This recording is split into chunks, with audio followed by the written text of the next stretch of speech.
Session 12, Embers of the Phoenix. Yeah! What are we doing? What happened last time? What's going on?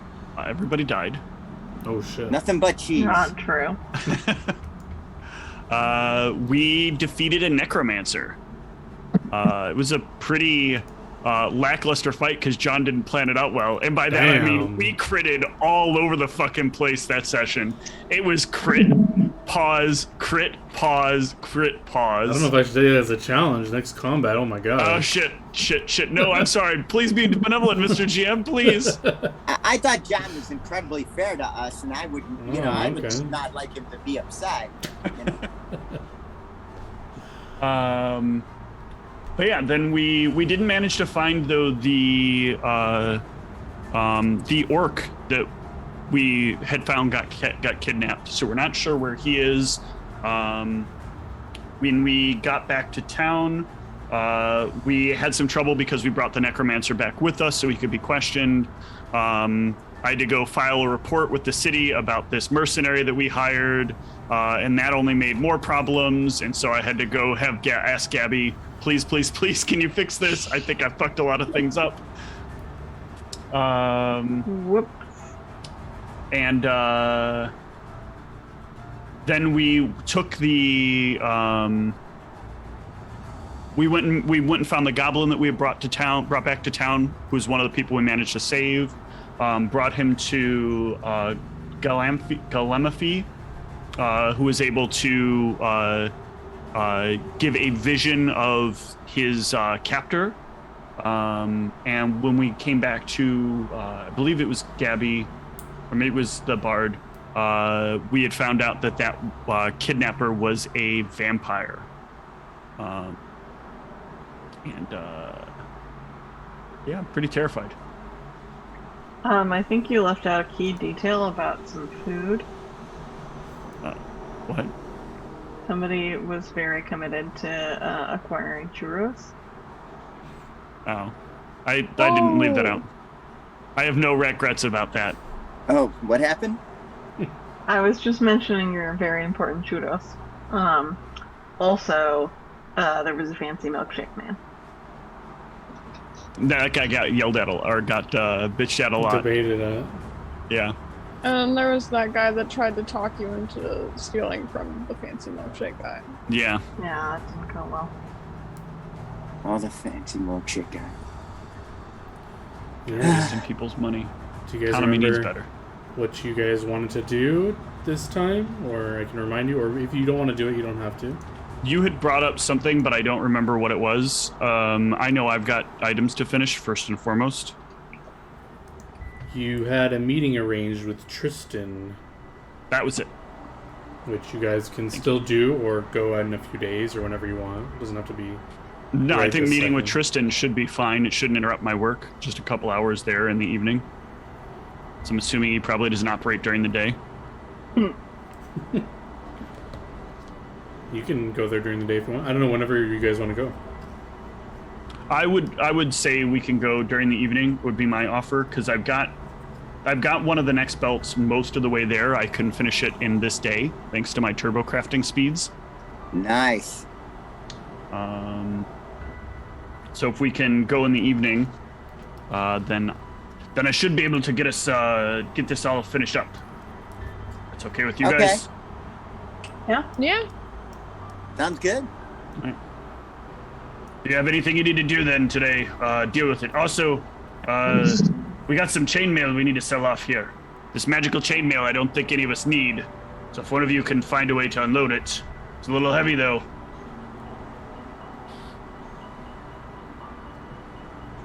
What do we think? Why don't we try and go sell it? Sounds good. Sure. Who's They can strong? carry it if we How need. heavy is it? Okay. It's 40 pounds, so yeah, we'll have to throw it on big, but Gently place. Do we know anything about like where we would start to try and sell something like this? Yeah, you're in the capital city of the continent, so of the country rather. and you like this. They have the biggest shops ever, so you can easily find a place that would want to buy this, unless you want to sell it to someone specifically. But there's a bunch of stores that would be interested in buying this. I don't have anyone in particular. Well, there's always that magic shop guy that we could try to sell it to, but I don't know if he really deals in armor. But maybe Yeah. he could refer you guys to somebody. This armor's made of mithril, right? No, this is just regular chainmail. Oh, it's just regular I chainmail. was gonna go with it. But it's a made plus of one, mithril. or what? It was +1, yeah. Plus It was on the list of items we got from last session. Gotcha. Unless the necromancer had mithril chainmail, but I No. don't see why he would. No. Yeah, you can sell it to any shop. The magic shop that won't deal in +1 armors. Anybody got any diplomacy to try and bargain? I thought Judge D has at least some bluff in I do. diplomacy. I'm the diplomatic rat. Diplo-rat. Yeah. Do you have its full value listed beside it? Or no? It's 1300 GP. 1300? Okay. Yeah. So yeah, typically it'll be 50%, but if you can schmooze it over and Shit. give a good I diplomacy fully intend to schmooze it on over, yeah. rock it on over. If you want, you can just roll it, or if you want, I can give you a circumstance bonus if you give me some good RP. Because you can bring it in to this shop, who is run by a human, and he's interested in the armor. He's middle-aged gentleman. He looks like he might have been an ex-adventurer or something. He looks like he's pretty well maintained his fitness, so he's not just like a merchant or something. Working on his fitness. You can compliment him on. Yeah, he just looks over the armor and he gives you the... Looking good, the- dude. You got some gains going on. Hey, my friend, how you doing? Amazing. This armor looks very well. I would be willing to give you the general rate for used items, unless you can tell me anything special about this, why I should pay more. Well, I don't necessarily think it's about, special. It's about, what we'd like to do is we'd like, have a consistent relationship. If you could see your way to giving us just a little bit more, then we would make you our exclusive purchaser of these high-quality magic items that we are acquiring out on our adventures. Oh, you've come to me to sell any valuable items? Yeah, I think, what we'd like to do is we'd like to have a consistent person that we know we can, as my friend likes to say, get a good deal. What's your saying again, Steve? Get a fair deal from. Thank you very much. A fair deal from. Yeah. Meanwhile, providing them with, the choicest things we encounter.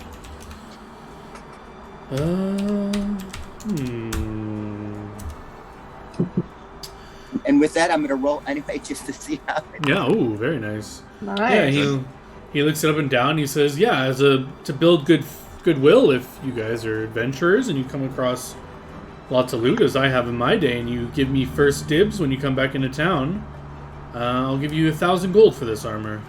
Nice. It's a sir, great deal. I put my hand paw out. I said, I'd offer you some cheese, but I don't have any on me. You have a deal. Excellent. Yeah, he will shake your paw. Excellent. Did we just make this deal with the first person we happened to come across? No, I mean, you guys 100%. could have shopped around and found an armor smith that you can deal with.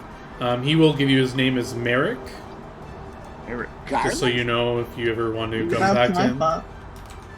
I don't know if John knows who that is because he Who? doesn't live here. Merrick Garland, does that name ring a bell? Oh, yeah.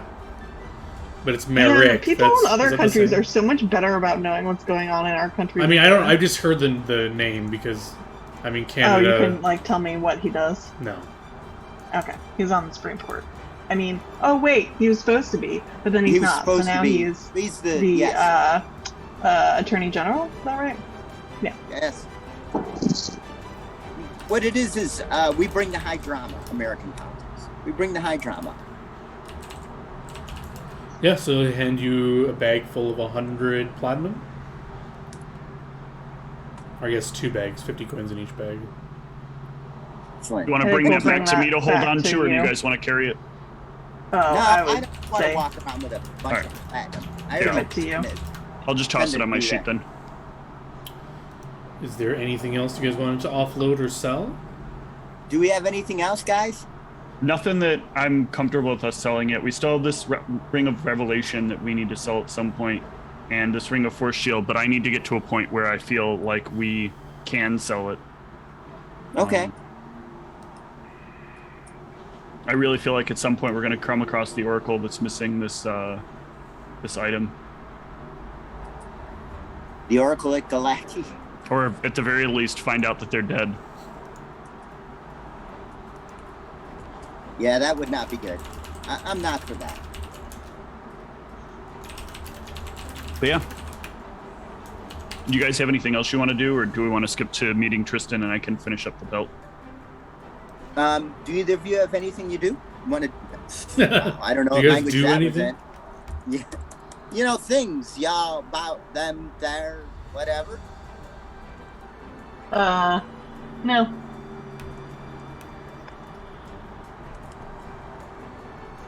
All right, then I think I will pass on the Big D Dexterity belt +2 to our rat friend, Yes. Judge D.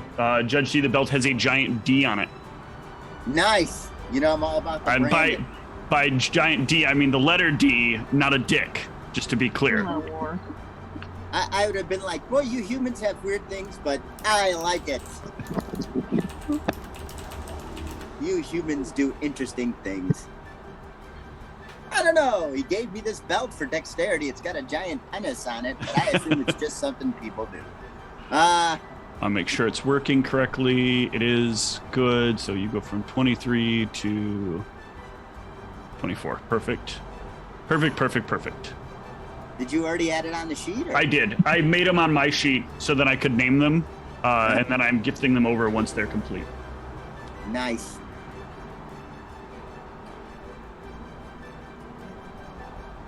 All right. Well, we got a vampire to be meeting with.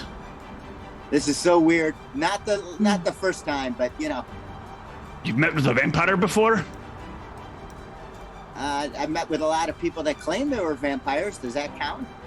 I mean, only if they're actual vampires. We're meeting with a real honest to goodness vampire.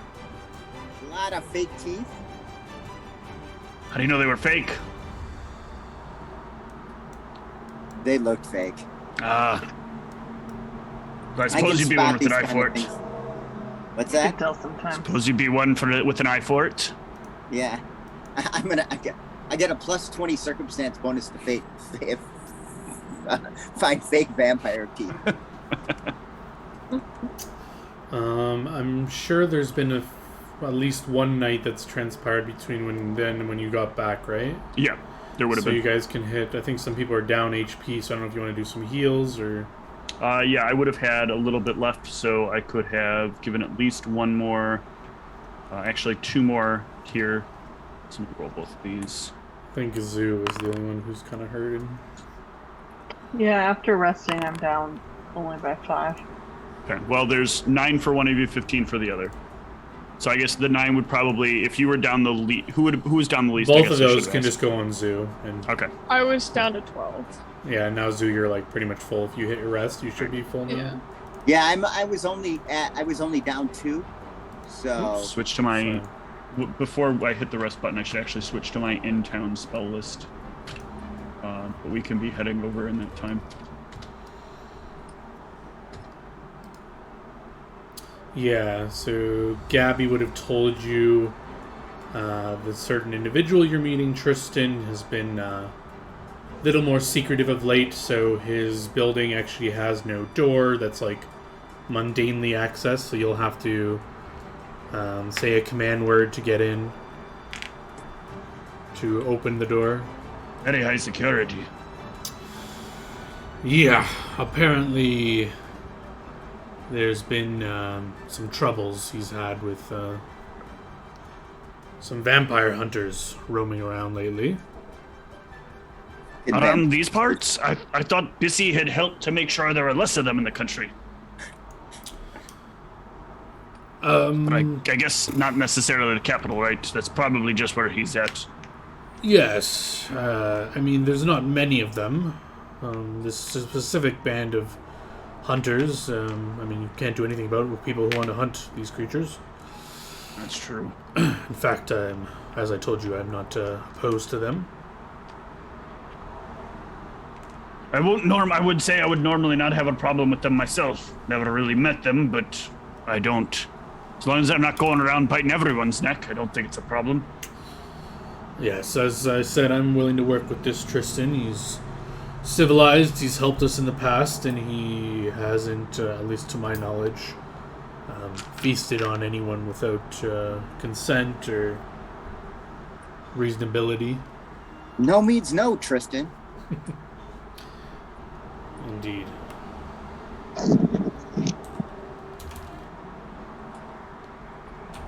All right, well, I guess off we go then.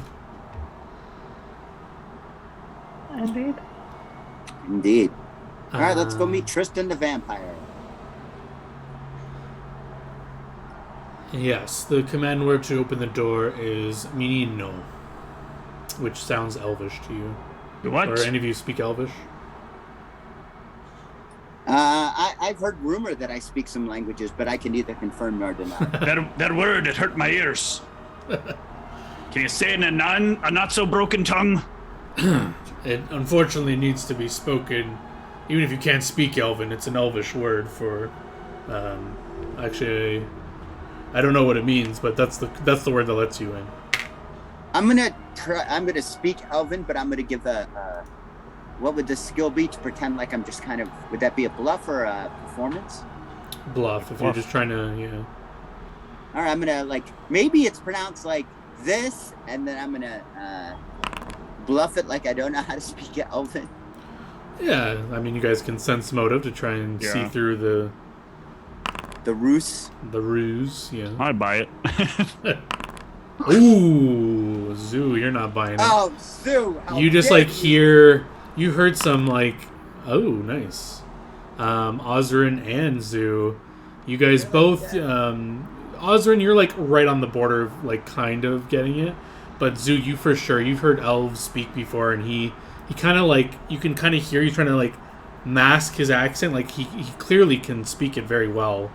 That you can gather. He makes mistakes pronouncing the word that a normal person that doesn't know how to say the word wouldn't make. He's exactly.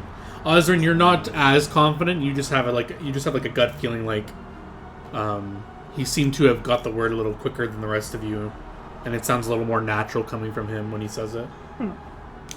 But well, then if you can at least say it, it should work out well. Yeah. A real natural gift for just randomly saying words for no reason. Well, that didn't sound suspicious to me at all when you said it like that, so, You rolled a frictive R. That's amazing that you just did that at random. I just figured Elven sounded kind of Welsh, so it's people are just coughing up while they're speaking Elven because of all the consonants. But yeah, you guys arrive eventually at the building that you're told is the estate of Tristan, and one of you can speak the word if you wish. Yeah, I think we know who should do it. Zoo. No, come on, Judge T. I can't say this word. I don't know. I'll give it a Frou-frou. Really, It didn't work. You've gotten it.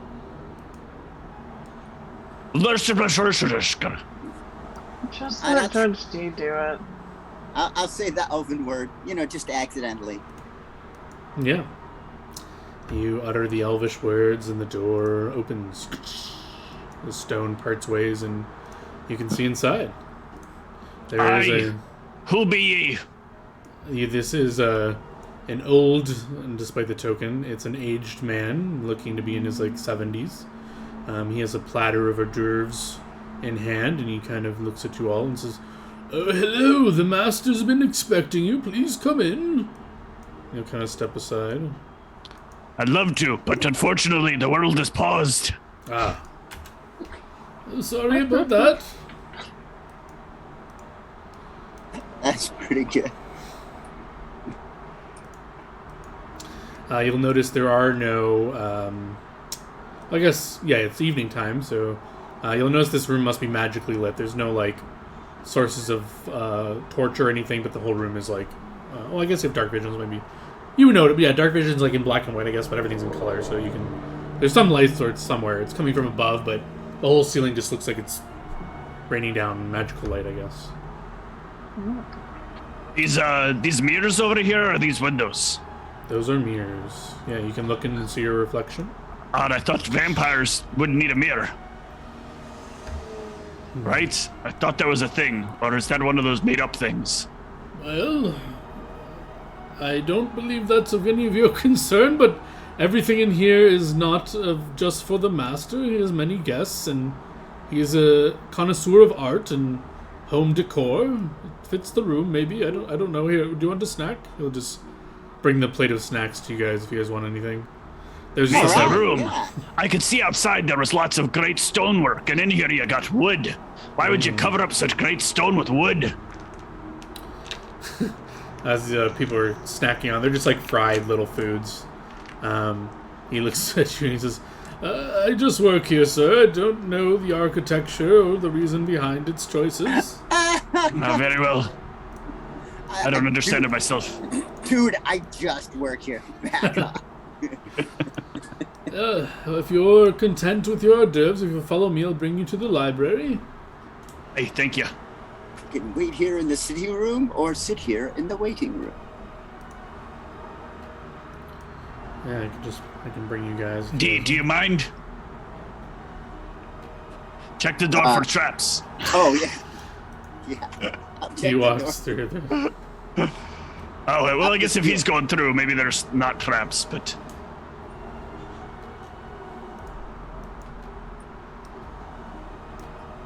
Alright, I'll go through. Yeah, I'll just follow behind. I'm going to assume our guest, even though he's of a highly vampiric nature, is not necessarily going to, may not, It almost feels like I've been here before. So weird. Have you been here before with another character? Yeah. Yes. I don't believe I've given you guys a map before, though. We have not seen the map, no. No. Very But pretty. yeah, he will direct you. Yeah, where Ronald kind of walks through, he kind of motions to the library.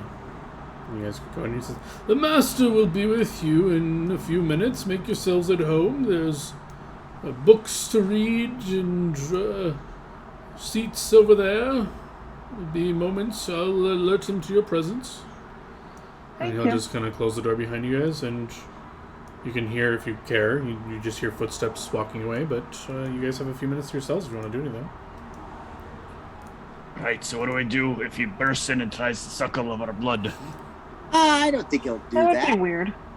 Yeah, I think that'd be...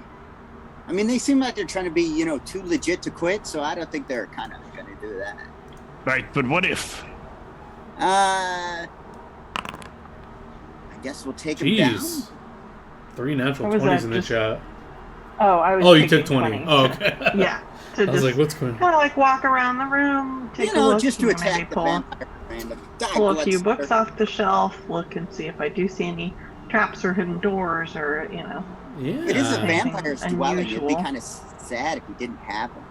Yeah, if you're taking 20 and you're making your, as you do have time, minutes will pass and he hasn't come yet, you do actually see the outline of a secret door right over here behind this couch. What happens if I tap on it? You have identified the door. 30 perception probably is good enough to find the hidden switch. Let me double check. I don't know that if I find it, I would open it. I just want to know. Yeah, I just wanna can know figure if out you- what the mechanism is. Yeah, I think 30 perception's enough. Yes. Yeah, you see the outline of this door. You just see some light poking through, and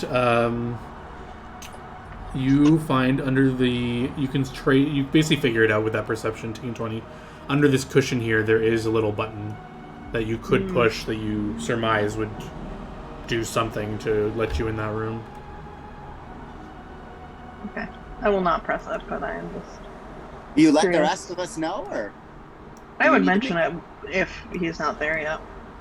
He's not there yet.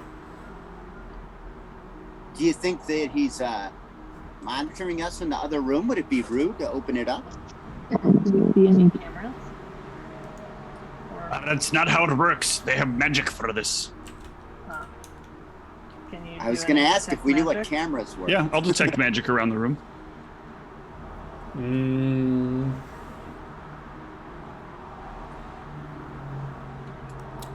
You detect magic at that secret door that Osrin pointed out to you. I'm gonna walk about the room. I'll concentrate to keep the detect magic going and see. what Yeah, I can find. assumed you're just like taking time checking out everything. Nothing Yeah. else radiates magic. Not even any of the books. No. Damn. So all the stolen books from the library, the marker that's on them isn't magical. They're not in this room here. Okay, they're in a different room. Got it. I thought they were in the library when we had last seen them. They were, Okay. but Not none trying to of it. metagame, not using that for metagaming purposes. Yeah, if you were your old character, you would notice there's been some remodeling done here, Okay. but you don't know that, so. Right.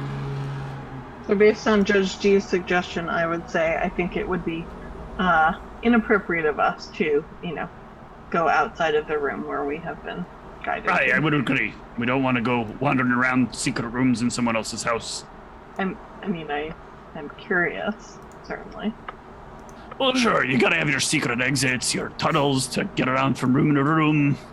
It's a vampire, But right? if That's the there's a kind of thing that sex room vampires back do. there, I feel I like a kinda see it vampire as would like- have a sex room. What is a sex room? Why would you need some kind of room for sex?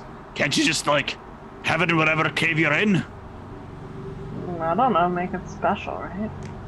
Needs to be special? I don't understand. I thought it was special. That's fine. As you guys are mid-conversation, you'll hear a knock on the door. It's a goblin thing? After, Do we invite you in? Come in. It's not really our house. the door opens after the knock. He kind of walks in. Sorry, I just heard you were in mid-conversation and didn't want to interrupt anything. I was about to find out what a sex room was. And, I'm it was- sorry? It was stopped, Oh my gosh, I'm please glad to see don't. you. I was stunned for a minute. What did you guys say? It's not a big deal. Don't mind them. Yeah, so before you Tristan see... Applank, I assume? Yes, he introduced himself as Tristan. He has these kind of palish eyes and a silverish colored hair, and he has these dark black robes on. That you've seen would be of a wizardy kind of robes. They look like they are loose fitting. Looks like he might have some room for a pouch in there, but you can't really see. And he kind of squeezes by and takes the seat, and I guess what you guys assumed would be his seat. And he says, Can I ask some off-kilter kind of vampire-y questions real quick? Yes, I'm told that I've had some contact with Gabby and your people. It is not to. I don't know how to say this. I would prefer you not to refer to me or refer to vampires constantly while we speak. It would be as if I were to say, "Oh, hello, dwarf. What? Let's talk about dwarven things and such and such." Why wouldn't we? I'd be Maybe- happy if somebody wanted to know about my culture. Excellent, but I prefer we just keep the vampire talk to a minimum.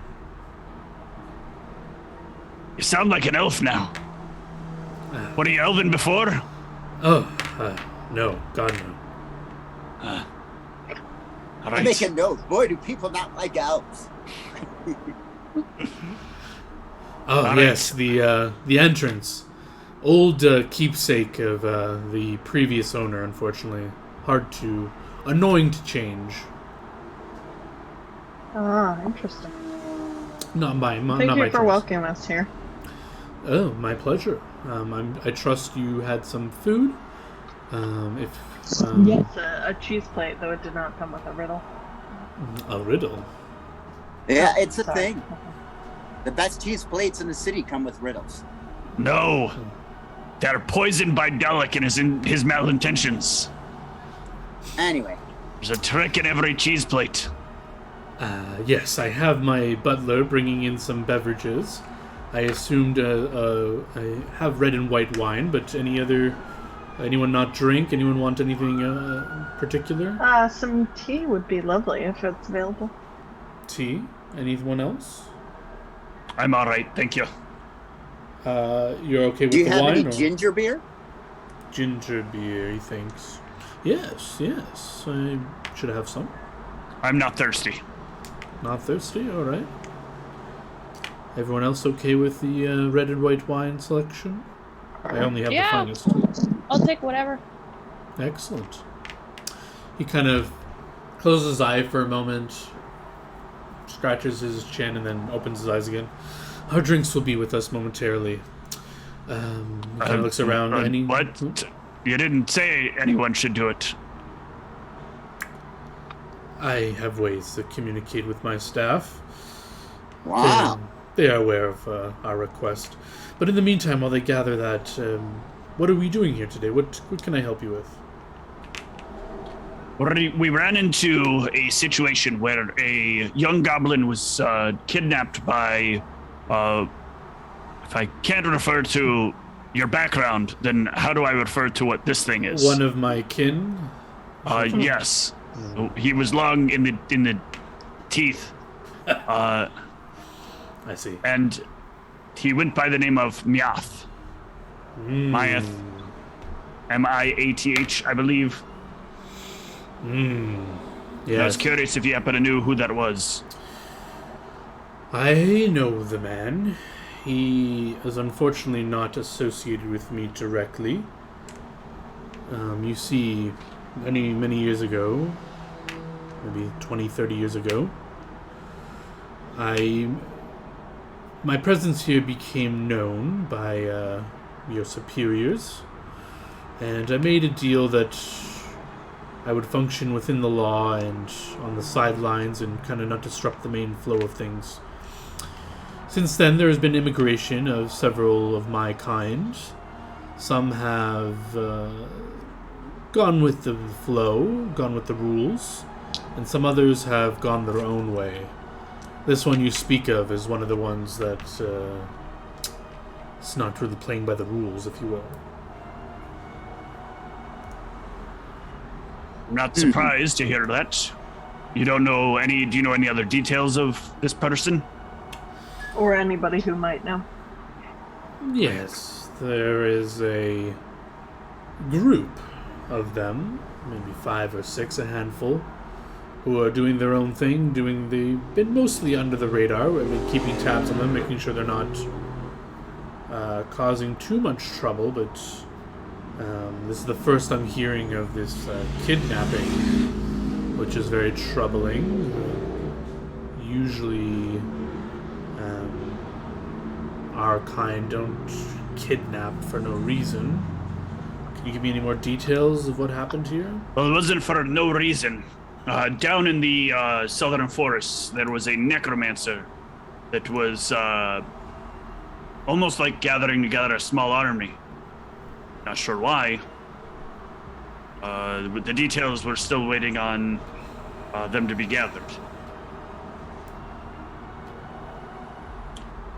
But we've found that many people are kidnapped. This is the only one we can afford to find out the answer as to how.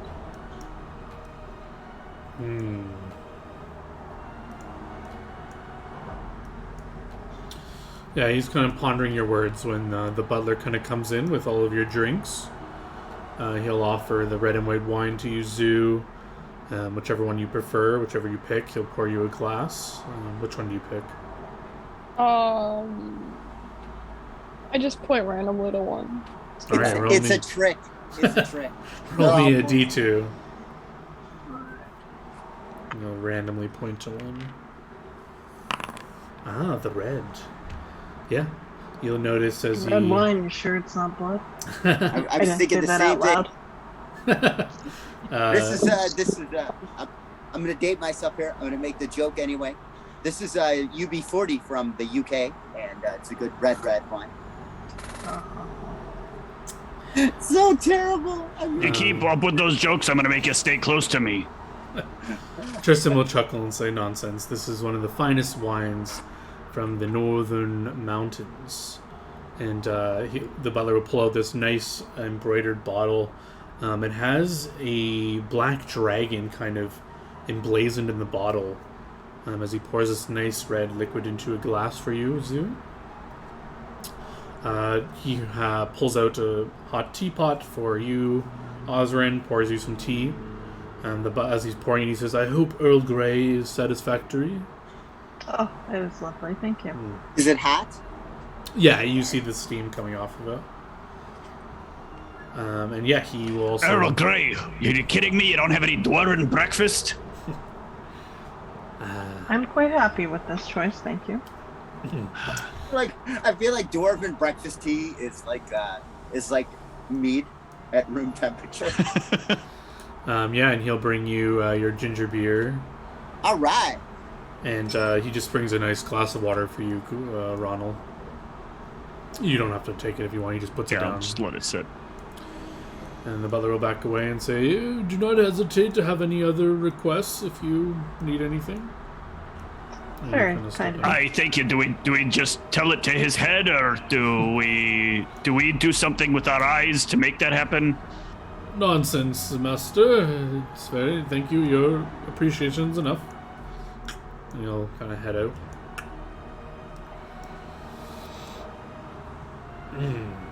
Sorry for the interruption. What were you asking before? And he himself also had some of the red wine. And he takes a sip. Basically, we were hoping you would have more details about Miath. It seems like perhaps that's not the case. I have details. I just need to know your intentions. He is one of my kin. We usually handle disciplinary matters with our own kind.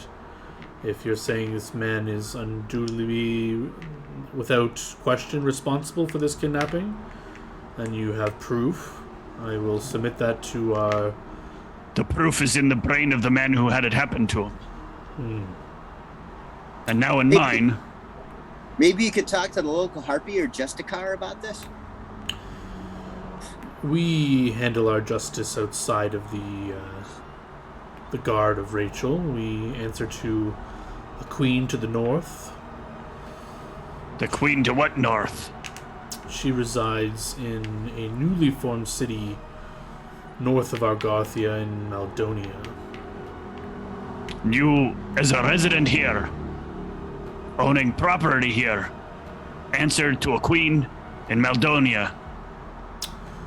For certain matters, of course, I still obey by the laws of this land, and to any requests the crown would have of me, and as any other citizen. But as you, cleric, to a god, I hold my allegiances for certain things to another power. Same as you, if he looks at you, if Arfin were to request of something, you wouldn't consult the crown.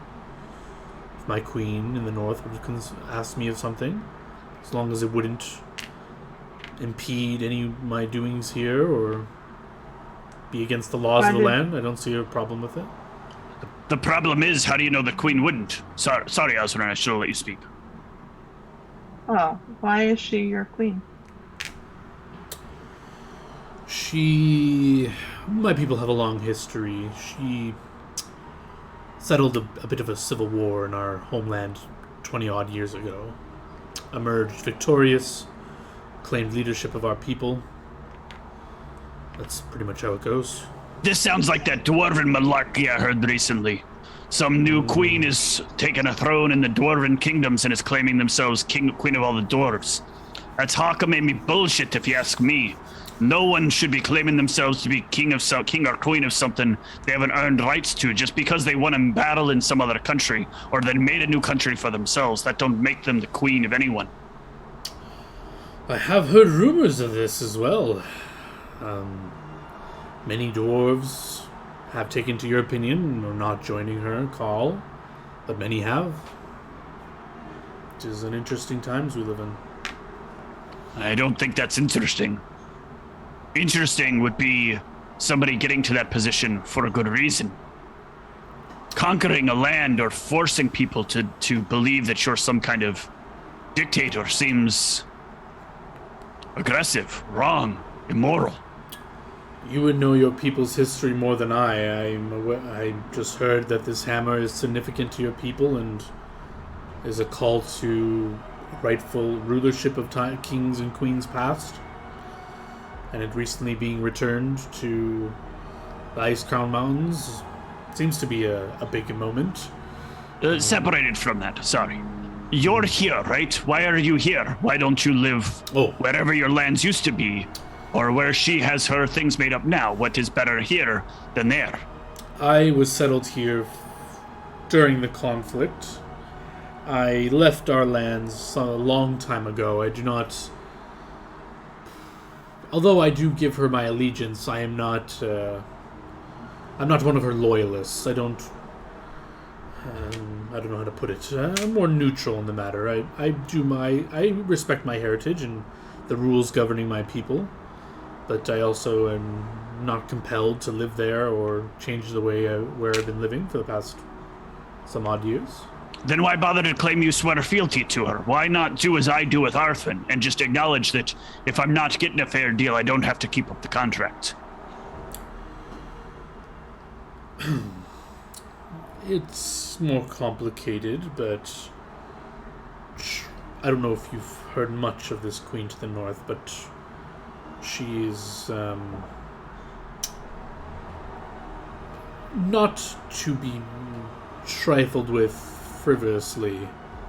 So by force, not by friendship. She did not force me to pledge any fealty, but I thought it rather prudent to avoid any potential conflicts, whereas it means nothing really to me to do so. Is that perhaps why it is that we're here? That you're willing to speak with us? Perhaps maybe there is some confusion about which end of the provincial spectrum you want to belong to?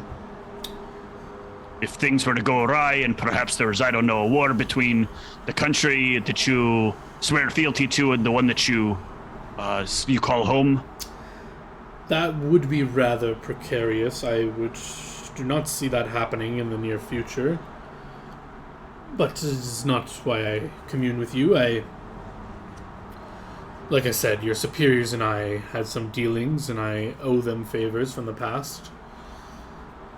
And you're welcome to my knowledge. He kind of waves his hands around as he motions to the books. I've collected books from across all nations, a wealth of knowledge at your fingertips.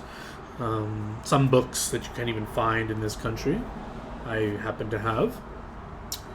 I don't know if this will help you, but like I said, I could give you more precise details about this individual, but again, he is my kin, and like I said, I would rather submit him to our ways and justice.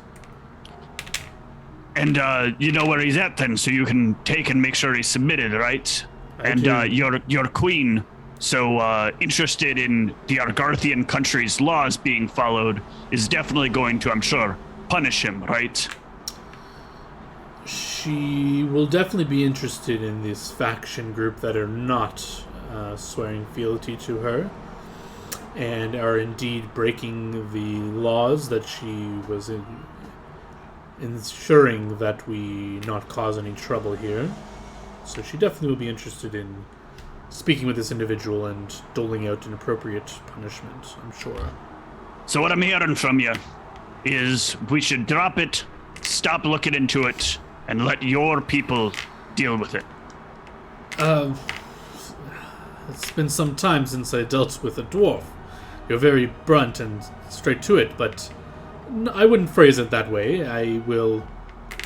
He will be sentenced to a trial, I'm sure, and face any consequences if he's proved to have any wrongdoing. Shouldn't someone go collect him, or will your people do it? We can collect him, of course. Unless you would rather do it, although it would pose much risk to you. I doubt he'd come willing. He may not even come willing with me, but at least there's a better chance for it.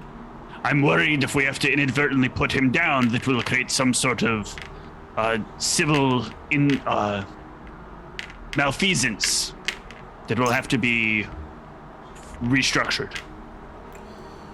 He is currently not, as I said, in the fealty of our queen. If you come across him and have a disagreement and fight and kill him, there's no trouble with our kind. If that is your way. Considering the number of lives he's likely cost passively in other people, I think it's best if we were to see him and decide whether or not Arfin has a fair deal for him. He's responsible for murder as well, not just kidnapping. Many of the lives that went before the Necromancer were brought to their end and brought in transformed into undead creatures themselves. He only happened to live because we made a deal to let the Necromancer live to get back to town in exchange for telling us where the ones that had not yet been killed were. Kind of looks to the rest of you. All of you agree to this? You want to track this man down and fight him and kill him? I mean, I don't necessarily want to kill him, but I want him to be brought to justice in a way that I feel more confident about. I would prefer it either, ideally be through our court system, or if he is not willing to do that, then it might come to physical combat.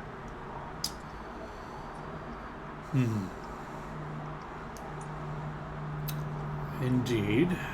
I would make one small request if I am to give you the details of where he is. That instead of bringing him to your queen, you bring him to mine. It is not a good...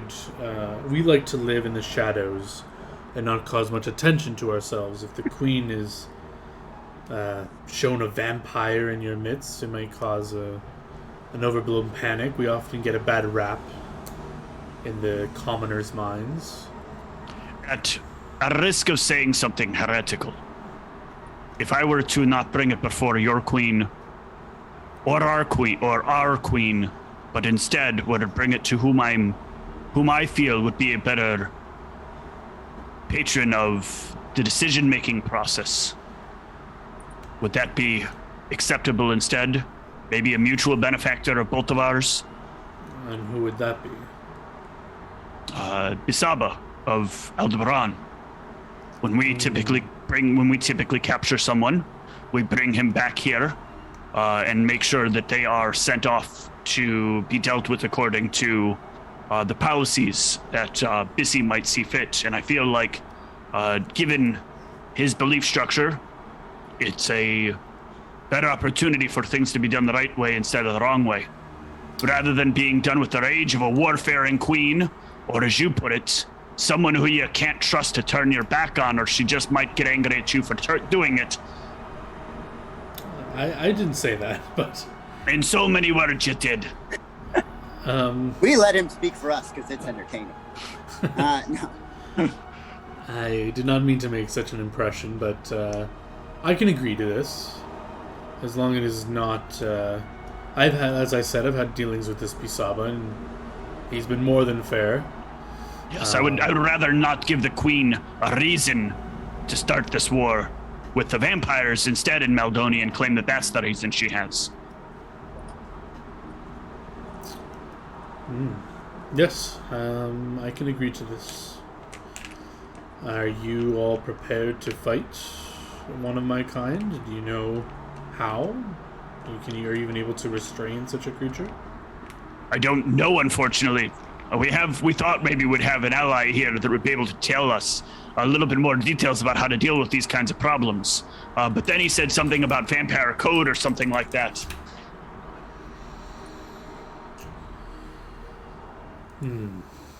Well, anyone with enough knowledge of the undead can easily learn about our weaknesses. I can share that knowledge with you under the condition that you only use such knowledge against those that are, as you say, a threat to your people, violating the laws and such, and not just go off and hunt vampires that done you no wrong. You have before we have you. no interest in that. Yeah, Yes. that's not our jam. Very well. Simple swearing to your, if you believe in any gods, or just in the name of. He does. Yes. If One you of us all, does. Yes, if you all swear to uphold this in the name of Arfin, if you serve no other god, I will take that as sufficient. Aye, of course I swear. He looks to the rest of the party. Sure. I can't swear to anyone, but Doesn't really mean much to me. Sure, yeah. It may. In Dwarven tradition, what we would do if you had nothing to swear on, if you had no one to swear on, is you would swear upon your weapon. I swear upon my hat and my I love can of do that. tea. As much as I appreciate the cultural significance of that, it may not mean much to you, but the gods take swearing to them very seriously. So if you wouldn't mind just swearing to... If I may. Tencel is the god of war, right? If one swears upon their weapon, they are making an oath to their blade that they will not break it. Tencel would not see a swear to their weapon and let them keep that weapon. Aren't there tales of other great warriors swearing their allegiance to, swearing certain things of fealty and losing their items in consequence? Would it not outwork the same? There is such legends. However, as with any... I'm not an expert in this, but your mind must be of the deity. So invoking its name lets me know that it definitely is on your mind when you make the promise. So you can swear on your blade as long as you invoke Tensel's name as you do so. I care not which god you plead to. As long as you plead to one god, I will know that you will take your promise seriously, and if you break it, perhaps the god will take it seriously. What about me? Sounds good to me. Well, if you wouldn't mind making your oaths. I swear on Arfin that I will not use this information for any purpose other than to execute those creatures that have committed a wrongdoing which is beyond the scope of redemption. I swear on my blade. /pencil. I swear on... who would I even worship? You don't have to worship anyone. I believe your suit you got made was, whether you knew it or not, was to Dalek. Yep. But Sure is. Fucking Good or mask all over bad? the place. The Dalek? the trickster god, yeah, if you want, you can swear to him on your suit or something. I got too many trickster gods from Steve's campaigns that you know. You know, may the Dalek bring its justice upon my head if my word is untrue. So I'm swearing. Would on not a want god. Dalek's justice to be brought on anyone. I don't know how you. You'll be turned into a chicken. I know, it's terrible. He looks to you, Zoo. I swear on my bow on Tencel that I will not willy-nilly kill vampires. For no reason. For no reason. Wait, did you say willingly or willy-nilly? I said willy-nilly. Oh, and that makes more sense. Okay. I'm told the gods often gleam intention rather than the letter of the word most of the time. And I swear on the bones of Forno and the greens of Kala that I will give you the information you seek to the best of my knowledge and help you. Did you just swear on collard greens? Sorry. give you the knowledge to the best of my ability, without any falsehoods that I know of. I'm so mad that none of us have ever realized that before. Yeah, you just swore on collard greens. Yeah. No, the goddess Kala. You've never heard of her? Yes. I assume where he comes from, he may not have heard about a lot of these things. You know, I'm assuming your civilization is like in a sewer, right? We never really talked about where exactly you're from. I just thought rat, sewer, just kind of lined up, right? Yeah, I mean... That sounds pretty racist, but... Does it? We just kind of, like, usually, we'll, like, adopt a local god because it, like, makes you fit in really good, usually of a mercantile god. But I'm not, like, a mercantile kind of rat, so it's, like, You're a trickster rat, apparently. I don't know what you're referring to because I'm straight up in my deals because I got a... You just swore an oath to the trickster god. I swore an oath that the trickster god could visit its whatever on me if I do it. So it's actually not an oath to it. It's an oath to avoid the wrath thereof. Sounds like technicalities when you've got logos of them all over your body. It's the latest fashions out of wherever this suit is made by. As thrilling as this discussion is, I'll be back with the information you need shortly. And Thank you. He'll walk over here, he'll lift the cushion up and go through this secret door. That's where the library books are. There were books all around us, I thought. Yeah. I mean, what I'm talking about is the books from the previous game that we found out he was stealing from the library. What kind of vampire steals from the library? Come on. This kind. He'll come back moments later with a few books in hand and kind of rest them on the table here. You may peruse these at your own leisure. Take any notes as you will. These volumes go over the origins of vampires, the old ways to hold them at bay, the ways to terminate them, such and such. I'll leave you to it. Is there anything else you... Oh, I will prepare the documents on the location of this man you seek. Is there any other details you want? His specialties, anything to be aware of? Or? Yes, his specialties would be rather useful. Doesn't really help us if we don't know what we're walking into. Otherwise, we might just be walking into being a nice snack for him. Indeed. I will prepare this information while you go through that. I'll be back in a bit. And he will... Does he actually leave that door open? Yeah, he'll leave it open. I want to go in there. Yeah, you go in here. There's a bunch of more books. Is he keeping books separate from the other books?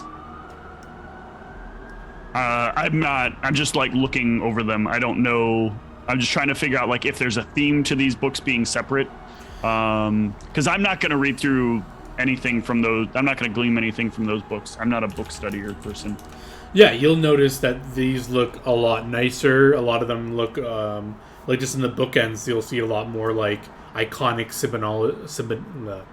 symbology. Yes, you'll see like symbols of the gods clearly on some of these books. Magical runes, things like this. Where the other books look more mundane in nature, these clearly look to hold like magical information or specific. If some of them have symbols of the gods, I'll look for one that has Arfin's symbol on it, and I'll pick it out of there. Sure. First, actually, before I do that, having learned all the negative things that we've had, I'm going to cast Detect Magic to make sure it doesn't look like it has any sort of evocation on it or other damaging magics. Yeah, you can detect magic. All right, and then try to get the school. Nope. If there is one. The strength of the aura will be moderate on a lot of these. Oh, and yeah, you won't be able to get the school with that check. Okay. I'll still take my chances, I guess. I'll just try to stay away from anything valuable when I open it. If I get blowed up, I get blowed up. But I want to know what's in this Arfin book. Yeah. So I'll like come back out over here. and go off to the corner here, and then I'll like open up the book and like try to keep it as far away from me as I can. Like somehow that'll save me from exploding runes. Yeah. You clearly recognize the symbology of Arfin on the spine of the book. But on the cover of the book, there is no title. As you open it up, you can clearly see the writings of some language you don't understand. I don't know if you show it to the rest of the party, but... yeah, I will bring it over to... I'll wait for them to finish some of their research, so I'll keep it with me. And then after people finish doing research, I'll ask them about it. In the meantime, I'm going to step away for a moment. Be right back. Yeah. Effectively, you guys can know everything you want to know about vampires, so you can... I can put it in chat, too, if you're just specifically caring about their weaknesses and stuff. Yeah, you know, I want to learn, like, are there any specialized clans with magical powers, and are they fighting each other over, the future? In this city, you mean? It's another Vampire the Masquerade. Oh. But yeah, you could get and I put it in chat, but essentially if you go to this link, it's everything you need to know about vampires. And you can in-game know that, of course. But yeah, unless there's anything very specific you want to know about vampires, I can let you know, but this is the gist of what you can get. So, what we can know is just, like, our research right now is just about vampires in general, not specific to this vampire, right? He is getting you that information. Right. So what we're doing solo is... just the general vampire information, yeah. But yeah, about an hour can pass as you guys can take notes on this and learn about these stuff. And then you guys can kind of finish learning all you need to know about their weaknesses and stuff. And, yeah. Ronald can share that book with you now, or he will come back in a bit to give you the specifics. Yeah, I'll bring it over to them if they look like they're kind of finishing up. Did it say? Go ahead. I haven't gone through it yet. Is there anything in that we would have learned that could help us understand why this one vampire might have decided to go rogue and be so terrible? Well, in the tomes you're reading, well, first, you know that it's not just him. There's a handful of them that are with him. Right. So... like 5 or something? Yeah. So, in reading these books, they kind of talk about, like, you kind of skimmed over it, but if you're interested in that, you can learn that this isn't, like, vampires are known for being manipulative, kind of orchestrating things, doing things behind the scenes. So, a mischievous plot of kidnapping someone for a necromancer, it doesn't sound like that's like, why would this vampire do this? Surprising. Yeah, it's kind of like, okay, this is like a kind of like a stereotypical thing a vampire might be involved with. Gotcha. Mm-hmm. So, got a question for you guys. Any idea what this is? And I'll put the book down open with weird text on it. It's got the Arfin symbol on it, but I don't recognize the text. Meaning it's a different language? Mm-hmm. Yeah, I would think. Any ideas? Anybody know what this is? I'll quickly check your character sheets for knowledge or languages, just to see if anyone can understand it, or you guys can give me a linguistics if you're trained in it. I am.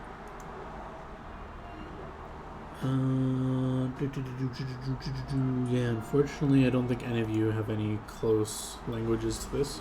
But yeah, a very good linguistics check can identify the language at least. I'm going to spend a point of, what's it called? So I do plus 1d4, right? 6, I think. 1d6? If I remember correctly. Might be wrong. Yeah, you're right, because it goes up to 8. So I roll, so under situational bonus, I put a... I think you already get it on your linguistics, don't you? Or is that not one of them? Let's see. No, you don't. Okay.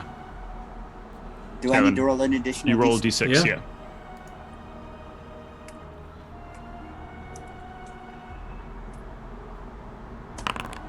All right, that's a 25 total. Very nice. You can make out the language of Nicril that this is written in, the language of the ghouls and Darklands. Why is there a book with Arfin's symbol on it that's in the language that the dead would speak? Why, indeed. Maybe you could ask Tristan.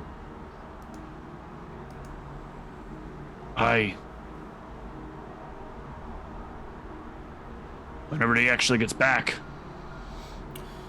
Yeah, as you say that, he will. Coming back. He will come back in. What a bastard! Excuse me? No. He'll come back in and hand you. I guess he'll hand Ronald, because you seem to be the leader, doing most of the talking. He'll hand you a scroll outlining the individuals or the specific individual you seek, along with his companions. You will see that there is one cleric. I'll just write it in chat as well. There's one. So there's this group. He gives you kind of the details of this group. So there's one cleric, one fighter,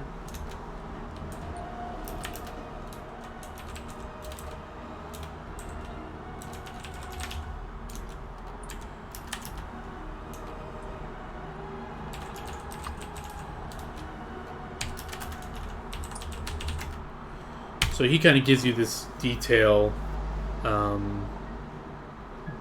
about their general capabilities. So he wouldn't describe it like fighter or whatever. He would give you like the description of what they do, but you can surmise that these are what they are.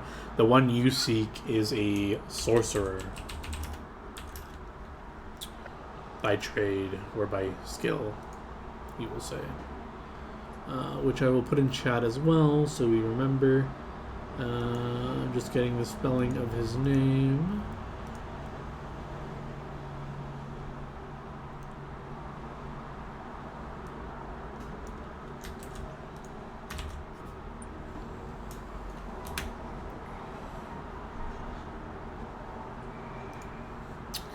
Yeah, he lets you know that they are all working outside his people's rules that they set forth when they moved here.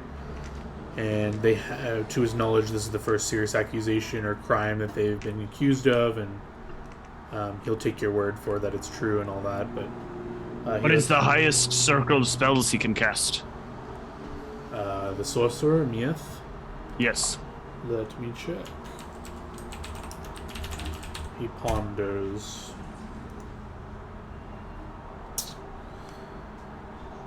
He can only cast second circle spells. I believe the others can reach third. Okay. One other question, if I may.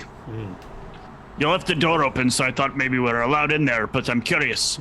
Why does this book with Arfin's symbol on it, why is it written in the language of, I guess, maybe your kind? Nicril is a language used by our people. And he kind of motions to let you hand him the book, if you will. Mm-hmm. I will. Yeah, he looks at it. He flips through a few pages. Ah, yes, this book. This is a book from my homeland. It is called... the writer wasn't very creative. It's called The Story. It is more of a... It was written a long time ago, so it's unclear if it's a fiction or non-fiction. It's an account of an old king of our people who... to make it long, it's quite a lengthy story, but the moral of the story is he does not take lightly the words of Arfin and fair deals and pays for it sorely. It serves as a warning for our people not to deal in bad faith in certain arrangements. Aye. Thank you.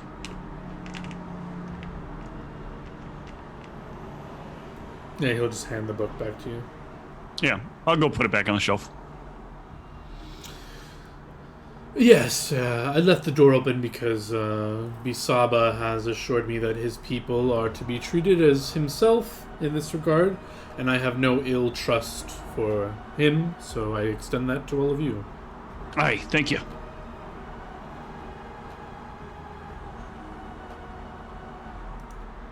All right, well, I suppose then we should try to figure things out. Yes, I didn't write this down because I don't want it written down, but he kind of pulls out, he'll go back to this table and pull out a map of the city. I will show you where they operate out of.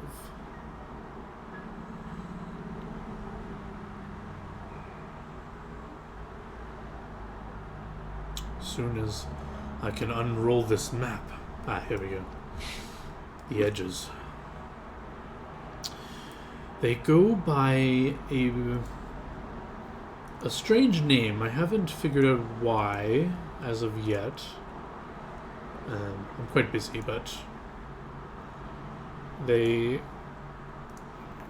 claim to go under the name Hydra. What is it? Hydra? Yes.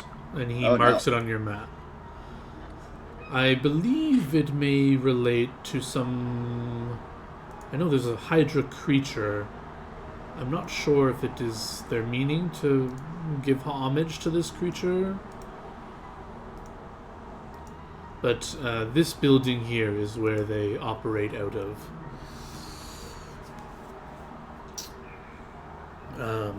It would be, I think, foolish to try to run in there. You'll have to fight all of them. You probably want to survey the location or catch him traveling alone, that sort of thing. If I were you. I mean, I don't mean to tell you what to do, but... Based on what we've learned, maybe just get an open window on him. What do you mean? Daytime. Yes. If you could surprise them and unleash the sun out on them, they would be burned to crisp. But he kind of looks around his place. Our kind is aware of our own weaknesses, and I would assume would prepare their dwelling for such a thing, but maybe not. What kind of protective measures do you think they might use? Like, if they were out in the open, let's say. Yes, a common protection our kind uses is the spell Penumbra. I think protective Penumbra. It's a second circle spell. If you see our kind openly in the sun, unaffected, a strongly placed dispel magic could disrupt things. How about a daylight spell as well? Would that do it? I don't think that works. Especially if they have the protection on, but if they didn't and you went inside and casted it, despite its name, the spell is not equivalent to daylight purpose for creatures that are damaged or destroyed by sunlight. Alright, I've just heard people call it daylight. I thought maybe it was better than that, but clearly I don't know it. It's still... Look, I'm new at understanding spells. It's still powerful. It would give them disadvantages in fighting, but it wouldn't instantly disintegrate them. If that was your goal. Alright.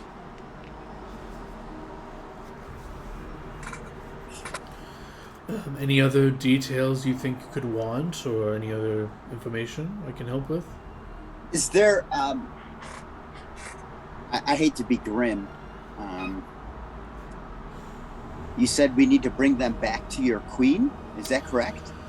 No, your dwarven friend convinced me you to either kill him or bring him into your superior, Bisaba, I believe you're working for. Yeah, okay. I know where I was going with this. Is there anything, in lieu of that, is there anything we can offer your queen as a assurance? That would, I don't want to piss off this vampire queen. That's where my brain is going. I know we can't, turn things over to her. Maybe you guys can help me. I think he's worried that if we, by inadvertent chance, kill him, that your queen might still have some sort of negative interest towards us for doing such a thing. Thank you, Steve. Yes, that's correct. Yes, I believe you should prioritize getting this individual to Bisaba. I believe he's had dealings with my queen. He's a very I'm told, a very diplomatic individual. I'm sure he will alert the Queen and still pursue his own line of justice, but this is kind of above both of our pay grades. And I'm sure as long as you deliver this person to Bisaba, the rest will be taken care of. If you made your best efforts to apprehend him without having to destroy him, I'm told our queen has dealt with these ultimatums in the past. I'm sure she'll understand. She's already aware that these people are operating outside her rule, so they are not protected people by definition. So I wouldn't worry about any retaliation from our queen on this matter. All right. Okay, thank you. Thank you. He will roll back up your map, hand it to you, and you guys can hang out here, read any more books if you want, or you can leave. Yeah, I think I'm good to go. Yeah, I'm good to go. I really don't want to hang out. We should get going on this, on trying to apprehend him anyway. All right. You guys leave the estate and into the evening air of the city. Oh, where to?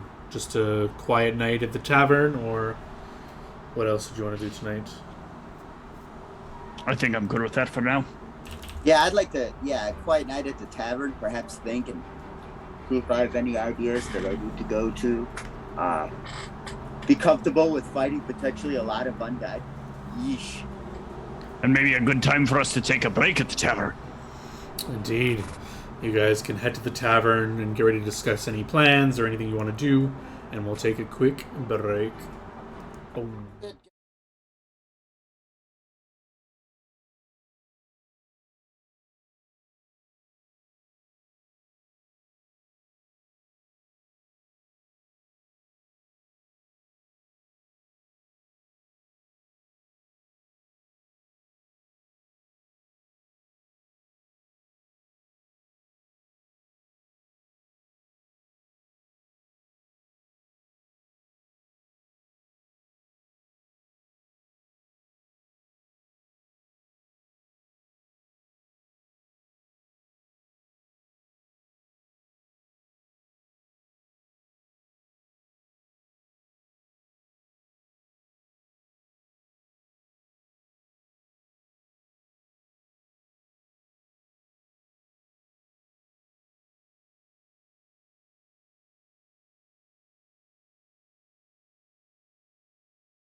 Nice, calm evening in the tavern. Any discussions you guys want to do or talk amongst yourselves? So seriously, where are you from, D? I know I made that joke earlier about you being coming from the sewers, but I'd imagine you don't actually live in the sewers, right? From the Really? Yeah. The sewers around here, or the sewers where? Did we ever establish that? You can choose what you want. Yeah, like whatever the biggest city is in the country we're in. Is it this one? This is the biggest city in the country you're in, yes. Yeah, so I'm from the sewers here. You know, I just kind of, I didn't want to dwell in the sewers anymore. As a human poet once wrote, we are all in the sewer. Some of us are just looking at the stars. Oscar Wilde shout out. And, yeah. So, yeah. But, we didn't really, other than our market stalls, we really don't walk around much around here because, you draw a lot of attention to yourself. Well, people think you draw a lot of attention to yourself. You get trouble. I think people just need to get used to having you around, and you don't have any trouble. I'd agree. As a dwarf, I know that over time, people have come to just accept us, but every once in a while, you still get the occasional look, especially from the elves. Eyes always staring at you, like they think they're better than you. I mean, what little I know about elves, they're a wee bit on the judgy side, but, they are elves. Aye. So most of my people just kind of wander around in the cloak thing, trying to, be anonymous, and that's why you don't know we're here. So, it's gonna be a weird question, but, you guys got a favorite metal? I feel like I've asked this before. This is gonna be so What? disappointing to you. A favorite metal? Because it's gonna be gold. Gold, coin because talks. then I'm the winner. Yeah. What's that? I said gold because that shows that I won. Yeah. What would you win? No, because you Anything. can buy things with it. That I compete at. You've competed at things? What things have you competed at? I mean, swordsmanship competitions, of course. Oh, really? Have you won any awards? Yeah, you want to see them? Absolutely. Yeah, I I was. pull out of my pocket. I don't have this in my inventory, but a little, strip with a few different metals attached. The rest are at home. You have a home outside of here. Very impressive. It's quite impressive. Didn't realize you were a decorated swordsmaster. Yeah, why do you think I'm part of this group? Well, I saw you're good with the sword, but I didn't understand that we were along. What do I spend all my free time doing? I don't actually know. I don't watch you in your spare time. I'm usually making things like that. And I'll point to your belt. Yes, I do appreciate this.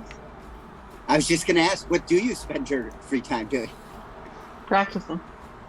Ah, That is my hobby. What about you, Zoo? You got a favorite metal? Also, now that we're bringing it up, what do you do in your spare time? My favorite metal, whatever arrows are made of. They could be made out of a lot of things. I pull out an arrow and look at it and like squint at it, as if it's gonna tell me what metal it's made of. Probably iron, it looks like. Yeah. What do you do in your spare time? Hunt. Hide? Hunt. How hunt? I hide for hunting, but that's Is that important when you're hunting? sometimes don't want prey to just run off. You don't just run up on them with your hammer or something, and I guess you don't have a hammer, but run up on your bow or have, Big go chase after them and eat whatever it is. I guess then you wouldn't get to eat it, right? The point of hunting is to eat. Big can sometimes do it, but he too loud sometimes.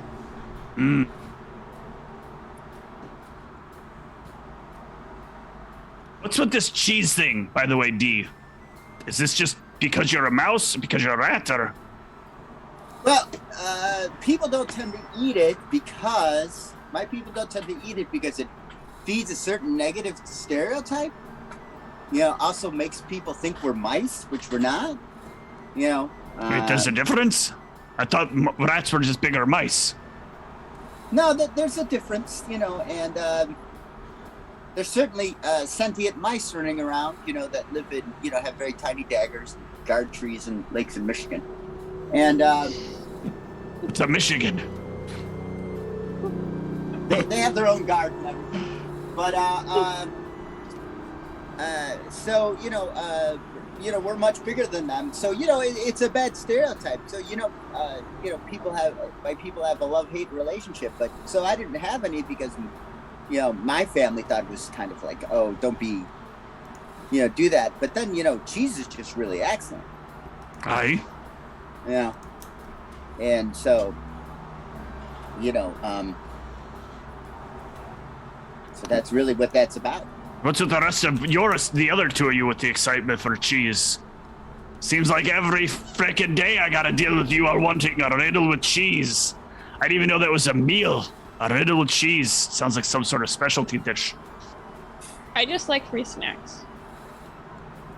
So is the snack the riddle? That's free? No, Because no. the cheese is not free. Well, no, someone else buys the cheese plate. They just offer me free. You're grifting. I like to think that I enjoy sharing a slice of cheese with friends. Exactly. Friendship. Notice that she doesn't just eat one, right? Things are better when shared. And you, Azrin? Are you just mooching off this cheese thing as well? Or is it because it's like gold? I like the riddle. Plus, I don't know, I always feel a little bit better after I did it. Just, I think it's good for me. Gives me enough energy, gives me some of the fat and protein I need to keep up my strength. Why doesn't this make any of you feel worried? Like, it's too much for what you're paying? The cheese? Yeah, like with the I think magic they on want it. to give us a good deal here. I mean, we're loyal customers. I think one thing, right? So, when you're down in the sewers, there's not a lot of decoration and ambiance. Meals are very practical by definition. We are getting an experience with the riddle and the fine layout and the care and the whatever. I would think of this is a stonemason, but with dairy products. But the riddle comes with a cash reward far greater than the actual food itself. How is that sustainable? There's nothing suspicious about this to any of you.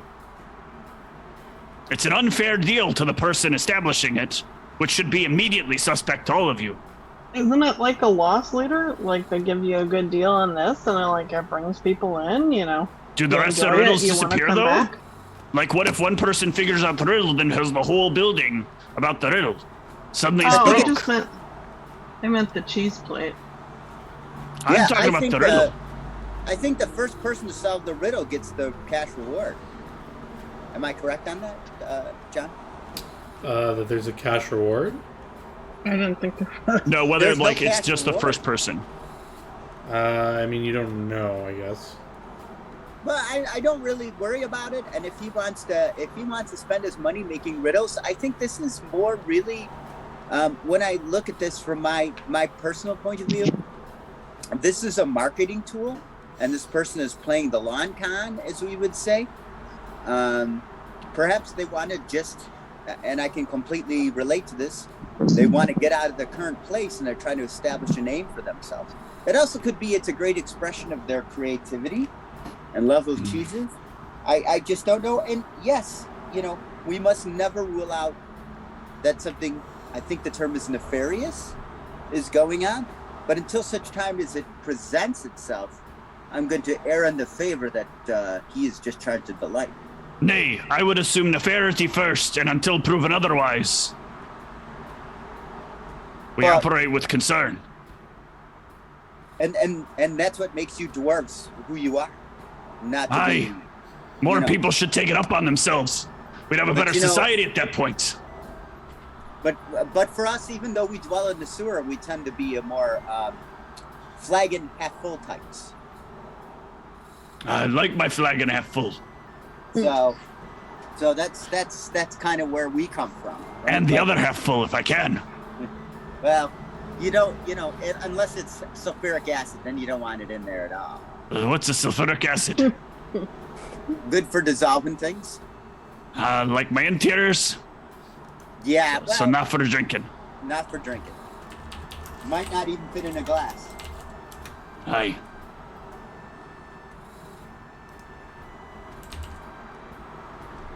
Well, it's good to know some more things about Ikea. Well, I won't say I'm an open book.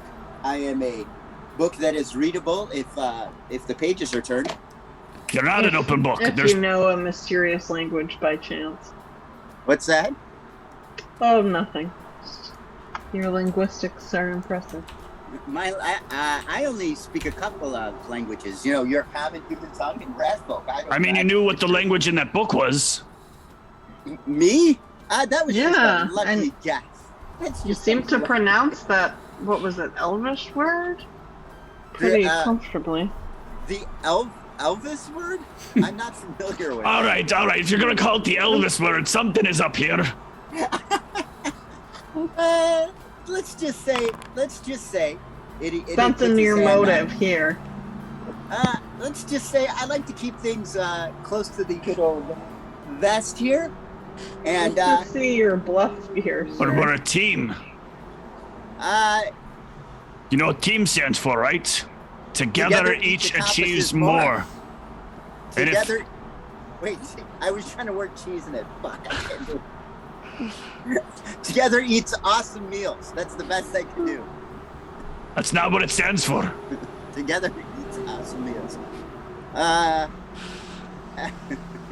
So I'm trying to bluff this, but I'm laughing at my own stupid awesome meal.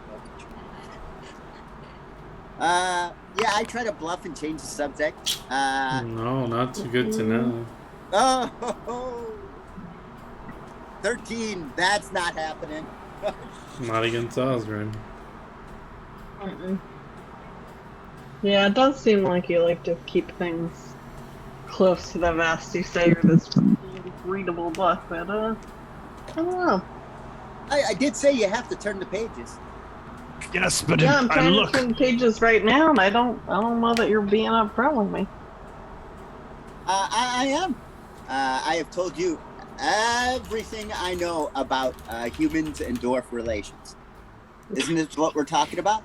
Oh, Saturday is Dave Madison's birthday. Sorry, that was not. I did not mean that. So this is my angle on it, and I think you'll understand. You always want somebody in the crowd that people don't anticipate. So I play it that I don't speak all these languages because I want to be able to quietly eavesdrop.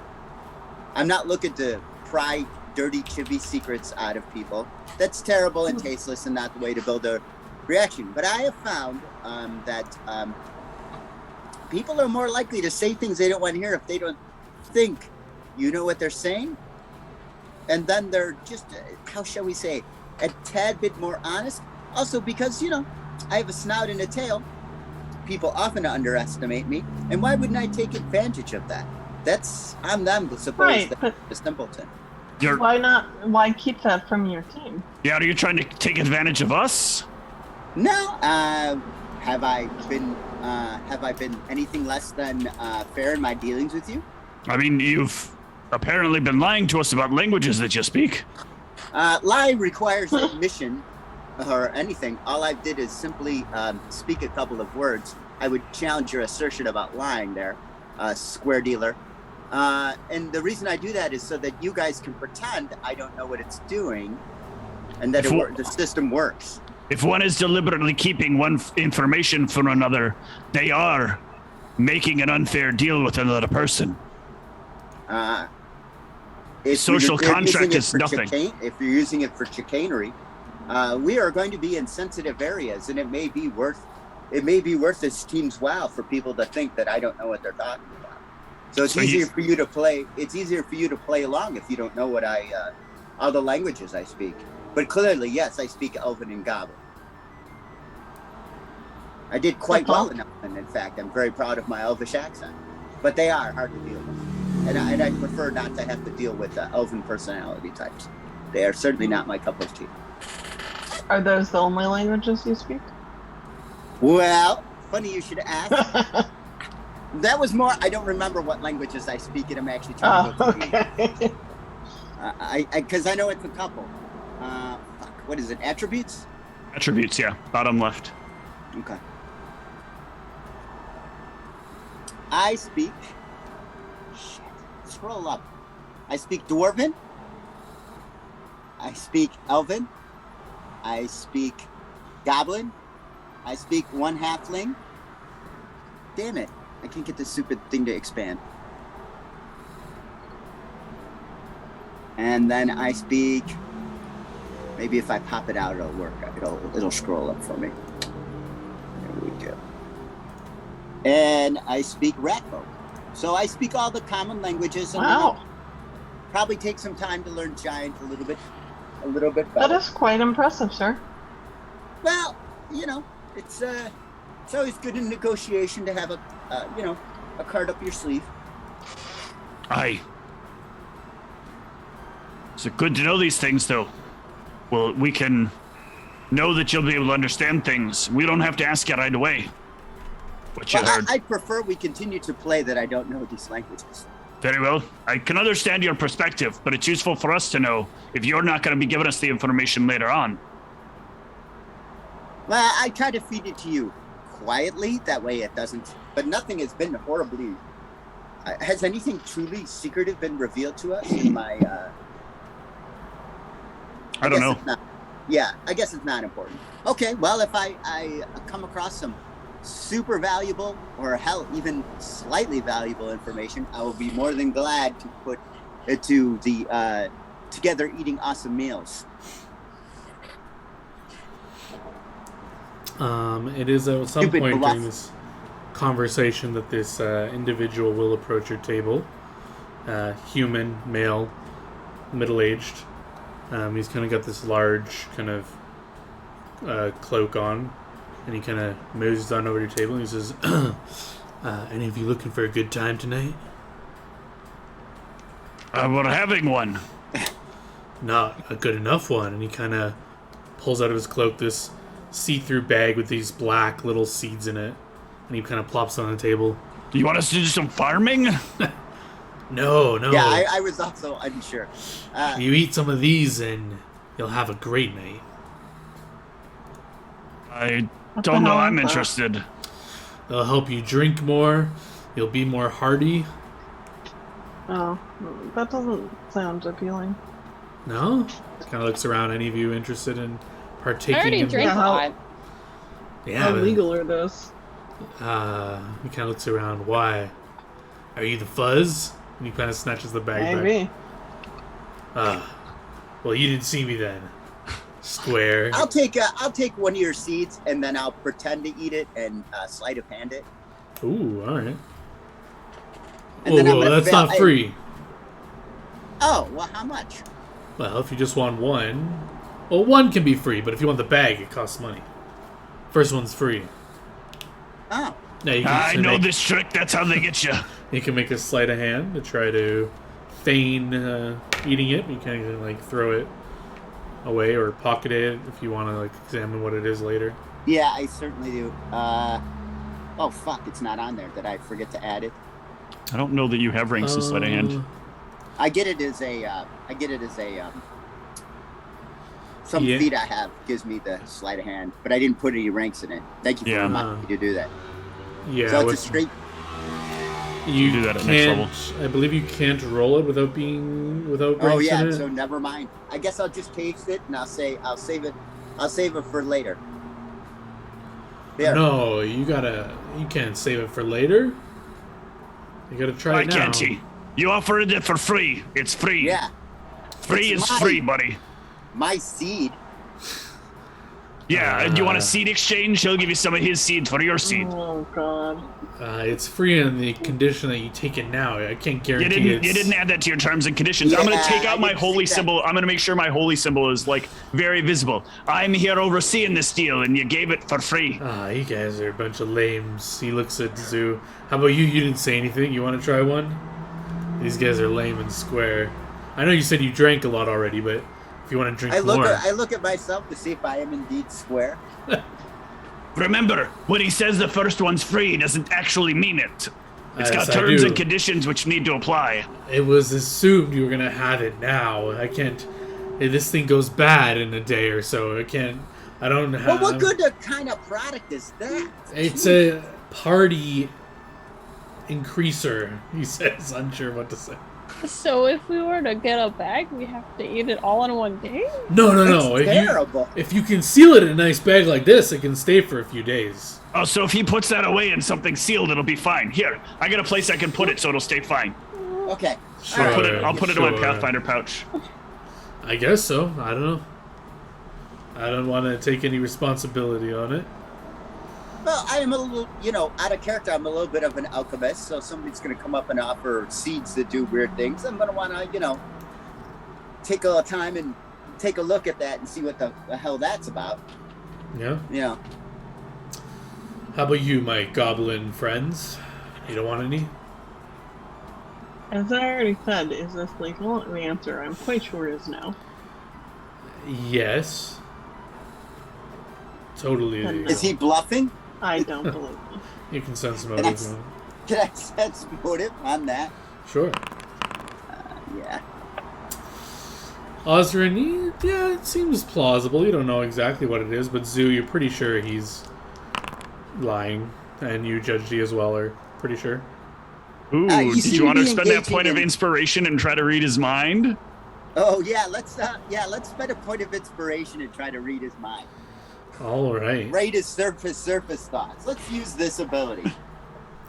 Does he get a save? He does. Yes. Okay.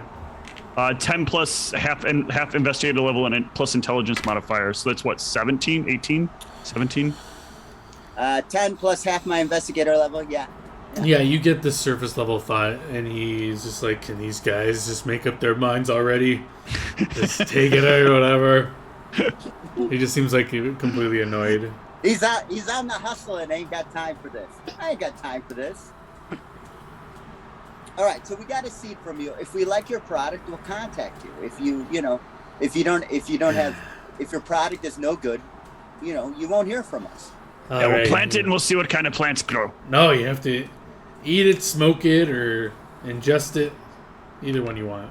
All right. How do you smoke a seed? You kind of scrunch it up, roll it in this thin paper, and then light it up. I can show you if you want. No, it's cool. You want me to show you? Are all the hip kids doing it, Daddy? Yeah, let's see you do it. You want me to do it? Yeah, I'll do it with you. How do we know it's not? Right here. I'll do it with you, sure.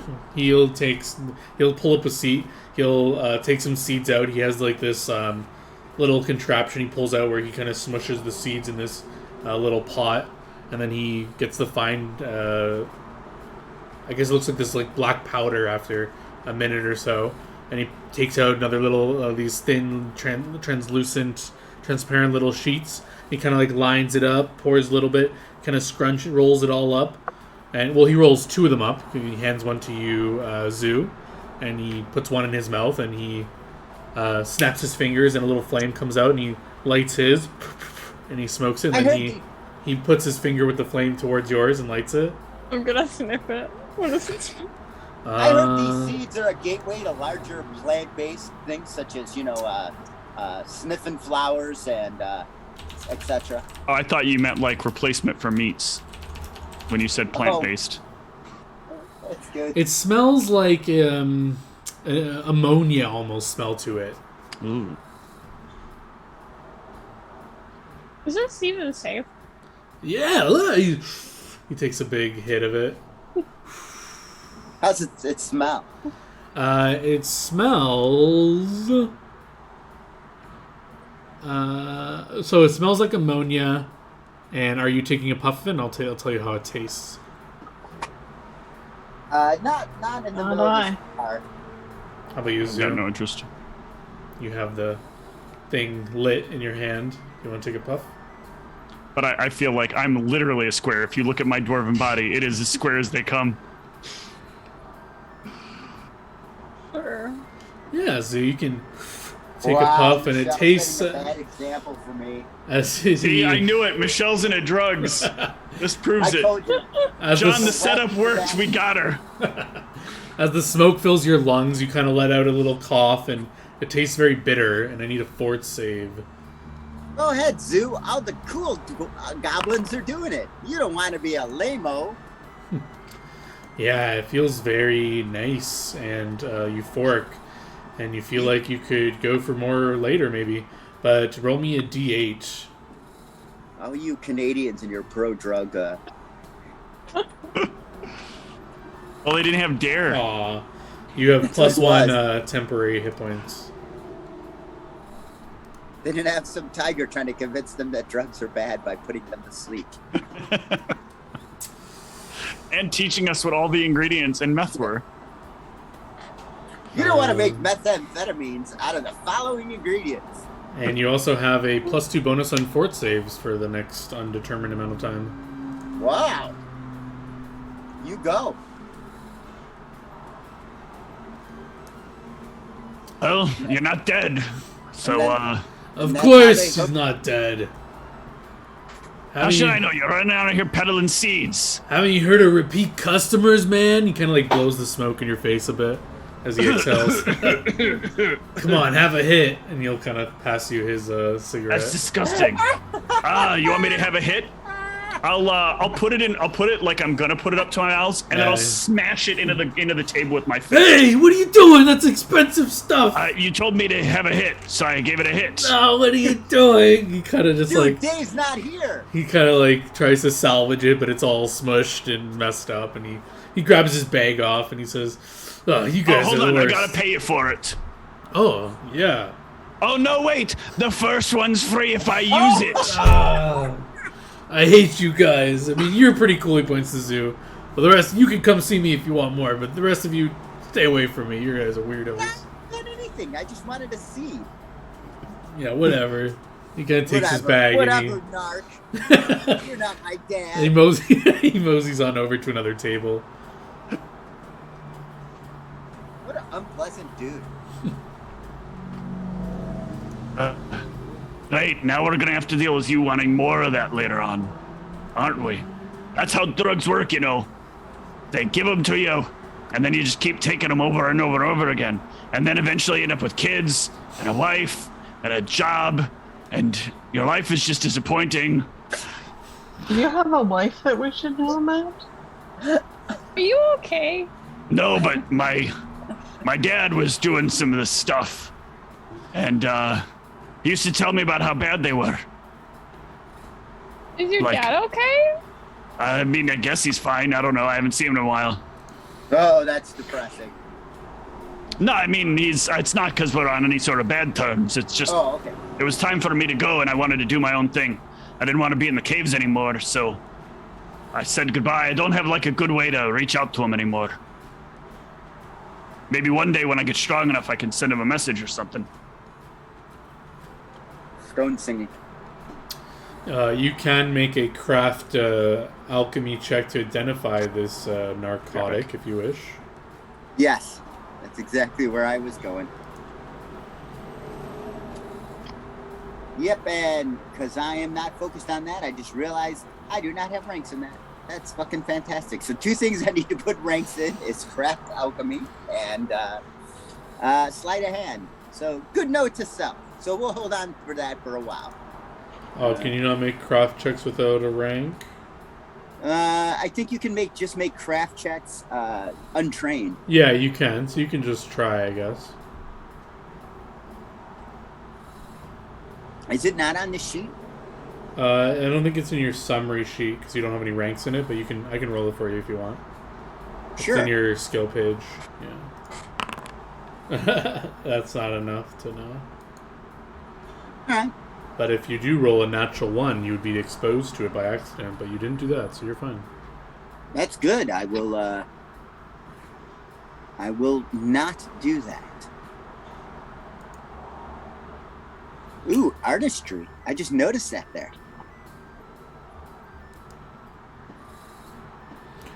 Any other discussions or feats you want to do tonight? I think it's about time I get some rest. All this drug talk, I'm feeling kind of tired. You know, I've heard people say that, like, if you say no, you won't be hooked on drugs. Yeah, just say no or something like that, right? Did it work? I don't know. Do you feel hooked on drugs? Why? You feel like you do want... Oh, well, you're currently still on the drugs, so no, you don't feel like you want more right now. I've I think also it heard worked. that people are hooked on pronouncing things poorly. Hooked on Phoenix. Yeah, hooked on Phoenix. You guys... It worked for me. I'm going to bed. In a couple more days, I'll have the belt for Yuzu. She's gonna be, Sue's gonna be too busy listening to Beatle albums and smoking the ganja now. I love to go adventuring, dude, but I just discovered a place that has killer burritos. And Also, man, don't you think, like, fighting is wrong? Can't we just, like, walk in and beat him with love? why did they call, to steal the line, why do they call them fingers? I've never seen him fing. What about the rest of you? You're all heading to bed, or are you staying out later? No, I'm gonna, me and Steve's character stay up planning a, what's it called? Going to sleep. I'm not planning an intervention with you. In a couple of sessions, we can do the intervention. Whether or not she needs it. Just start doing intervention. I actually think this is what you and I's characters would do. We would concoct it like she's done drugs now, so we're going to need to do an intervention. We're gonna have to have an intervention. So yeah, I think the next morning I would go see Judge D and be like, all right, she's done drugs. So the next we're probably gonna want to like intervene, right? Create some sort of like meeting where we tell her like drugs are dangerous and remind her that we care about her and we need her in the party. Yeah, I think you have to tie him to a chair and pour cold water on him. The record shall reflect that Judge D and Ron start planning an unnecessary intervention. Thank you. So, John, if you can remind us in 3 days, we're going to do an intervention. You know, Zoo, we want you to know that we love you and we want you to feel comfortable as we talk to you about some things we've noticed. You've done drugs now a total of 1 time, and we're very concerned that this could be the gateway to other things such as, random flower picking or, who knows, moss gathering, whatever happens. Next thing you know, you're out there reading elven poetry. Yeah, out there on a ship screaming "Save the Lenorms" and wearing horribly colored clothing, saying things like the flump are unappreciated. I mean, you actually don't know if Zoo has done drugs before this. Zoo could have been faking it, and Zoo could actually be doing that. Sure, but are intervention. you saying Zoo has been doing drugs this whole time? Holy shit! I don't know. Oh, now we really need this. I don't know. Now we. What? Just saying, it's a possibility.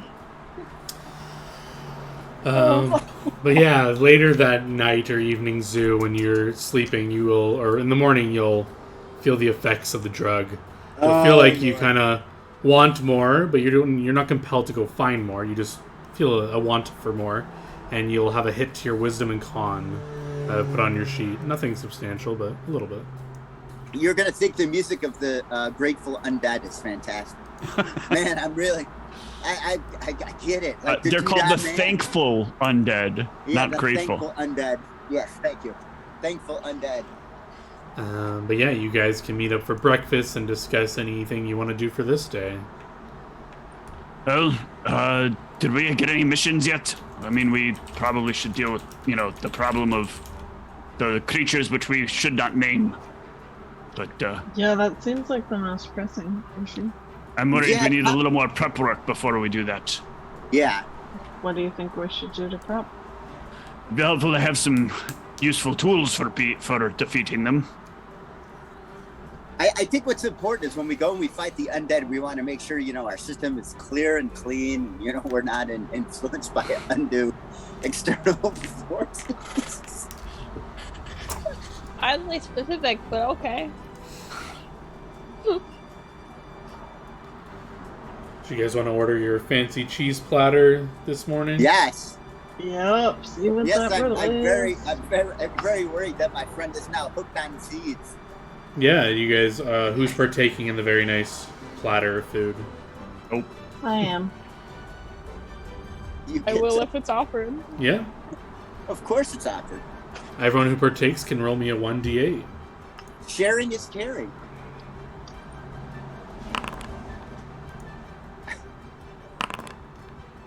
And that's how we stage the unnecessary intervention on a... Ooh, 4. And you get whatever you got plus 5 temporary hit points. And Zoo, you no longer feel a craving for that stuff you smoked. There Also, we go. we It was a can real rest. intervention. Right. What's that? That was Huge John. intervention. Yeah, we That can was John like, use oh the no, rest we macro. have to stop this trade. We have to stop this trade.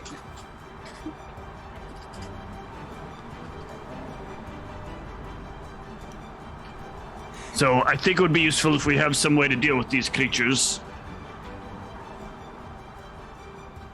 So, Yes. go ahead. Sorry about that. Nope, that's all. It was just what you said was very vague.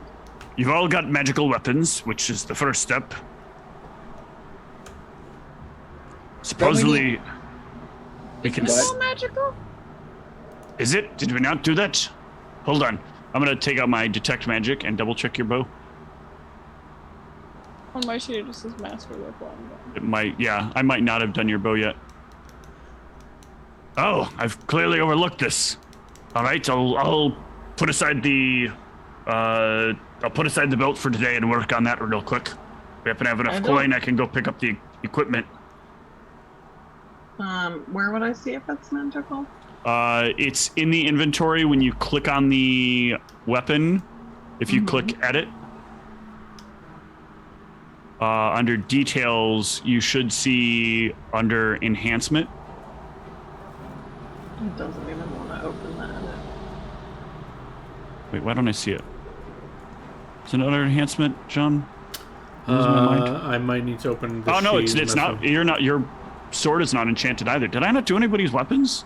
I have a +1 train shirt, a +1 buster. I thought I had a. I thought I did everybody's weapons, but I might not have. Well, I know you didn't need them for the last one because you used the spell to overcome the DR, so maybe that's why you didn't do it. I don't know. Yeah, Don't remember. that might be why I didn't bother to enhance them. Because I think we were sort of stuck in I a know you mind did position. the armors. You enhanced everyone's armors. That's Yeah. for sure. Yeah, it looks like it was just the armors. You were busy. And I think another part of the assumption might have been that we can get away with just casting the magic weapon, but I don't think that's necessarily the best. But they have more DR than what Weapons Against Evil is going to allow me to overcome, because they're DR 10. And Weapons Against Evil is only DR 5 or lower. All right, well, I guess I need to get on that then. I'll make that. I'll put that as priority 1.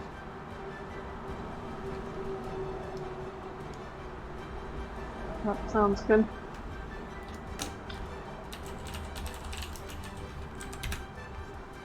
In the meantime, maybe you guys can find some other things to do for the next couple of days while I get everybody's weapons up to snuff. You can get a lot of garlic jewelry.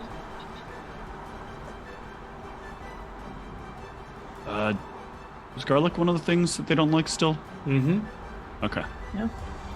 So they're Their weakness is magic and silver, so it'd have to be a +1 silver weapon, I believe, to overcome their DR. Or a +3 weapon would overcome the silver. I thought things with "and" mean that either one of them overcome it. Is that It's true? both. I don't remember. Well, just so that it's known at the very least, for Judge D, he has a mithril weapon which counts as silver. So if I magic it would be, but I can't remember if the "and" DR and it's in the DR section. Yeah, I'm looking. To I see think if can I'm find wrong. it. I think I'm misremembering it. Is what's happening here.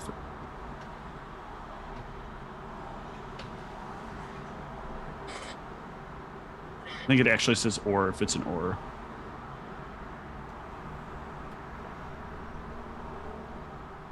If it's one or the other, it's usually an or, and I believe if it's both required, it's an and.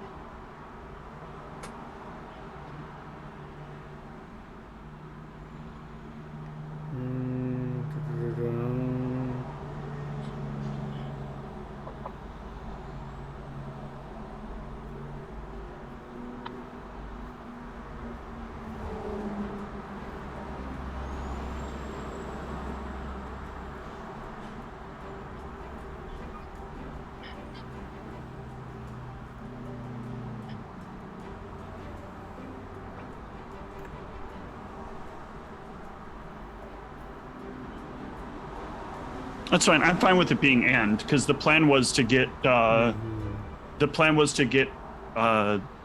finish a mithril rapier as well for Whitney's character. So Yeah, I'm not really finding the answer, but yeah, we can revisit later if we find the Yeah. answer. it says "and," so Would I have to get like silver arrows then? 'Cause you Yes. can't really like +1 silver silver arrows, I guess. Yep. Okay. well the bow will imbue the magic trait on the arrows, if I remember correctly. You don't have to +1 the arrows. You just won't get the damage bonus on them. I'm gonna check this as well. Yeah, I always forget how the range stuff works. Yeah, it's weird because it works for some things, doesn't work for others. But I can research this if you guys want to try to find another lead on stuff, since, I mean, it seems like stuff falls into Judge D's lap all the time. Yeah, it's weird how that works. Yeah, what do you guys want to do? You want to do some scouting, or what do you want to do? Maybe we should do some scouting. Did we have one person who was asking for D services, or was that? Yeah, we had a person that was looking for some D-light. Groove is in the high. We can follow up So on we can. Yeah, ammunition fired from a projectile weapon with an enhancement bonus of 1 or higher is treated as a magic weapon for the purposes of overcoming damage reduction. Okay, Nice. there's the line I was looking for. That's what I thought. So just got to do the rest of it.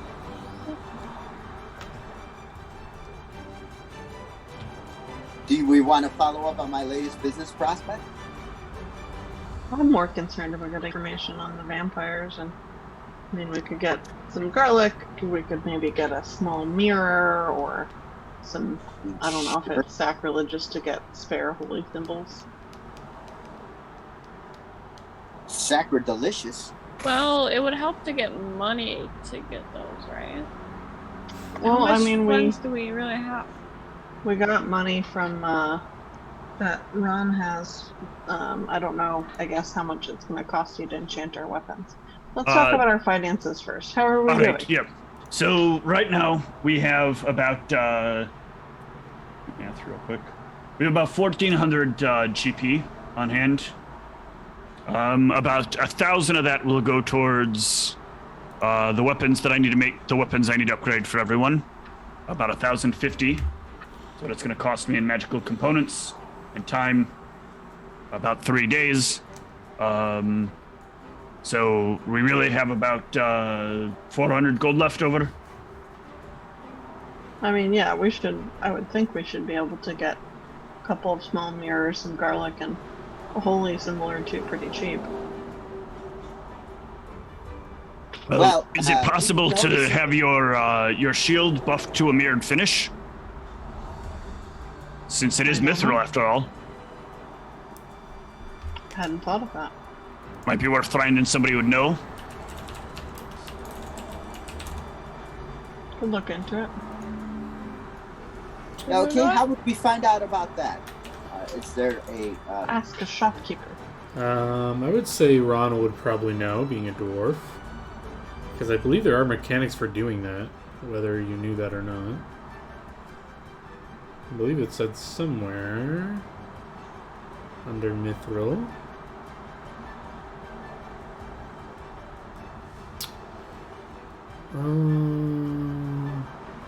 I remember reading this somewhere. It's not here though. It's there's a magic bonus. There's a magic enhancement that makes it that way.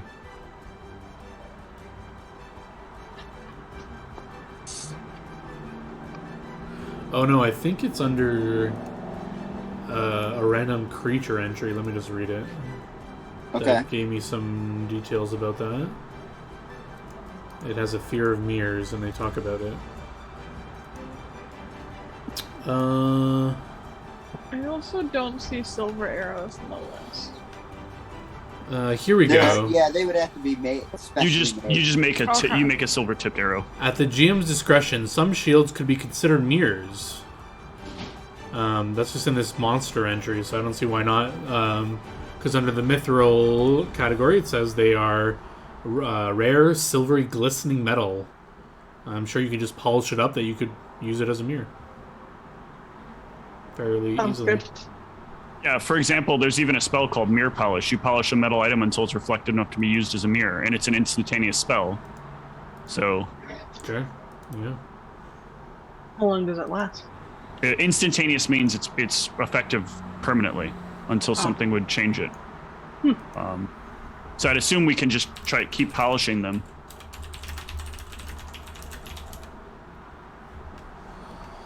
Yeah. What do you think? Do we want to look into the spell or just a goods and service? I think we can keep up. We can find somebody to polish them up. I'm sure it's roughly the same thing. Probably cheaper to have somebody do it. Just make sure they've done a good job. Okay. Let's go look for a shield polisher. Yeah, is it just the one shield you guys are getting polished, or what else do you have that? Both Osrin and Judge D have mithril shields. Mithril shields. Yeah. Oh, yeah. You can find a shoe polish store that has the polishes needed to make these very reflective surfaces, if you so wish. That'll just cost you a gold piece for both to get polished up, nice and shiny. Nice. I'll take it out of the party funds. Yeah, I'll just take them an hour, and you can leave them there and pick them up later. Looks great. Great, Yeah. great. Okay. Now we're holy water, right? Yeah, holy water would be good. Yeah, you can buy some from your favorite milkshake stand that you do remember he did have holy water. Or you could just go to the temple and buy normal holy water. I'd rather get it from the temple.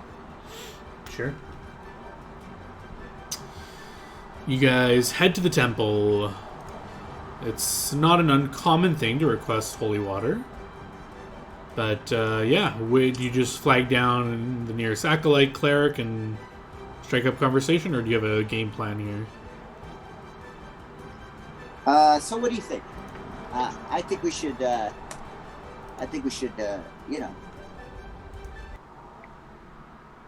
maybe like do this, do we really want people to know we're out hunting vampires? Wouldn't that cause some problems? A little panic? What does everybody think? I don't think we need to specify what it's for. I would rather not share more information than needed. Oh, now it's okay, huh? I'm sharing the information with you, sir.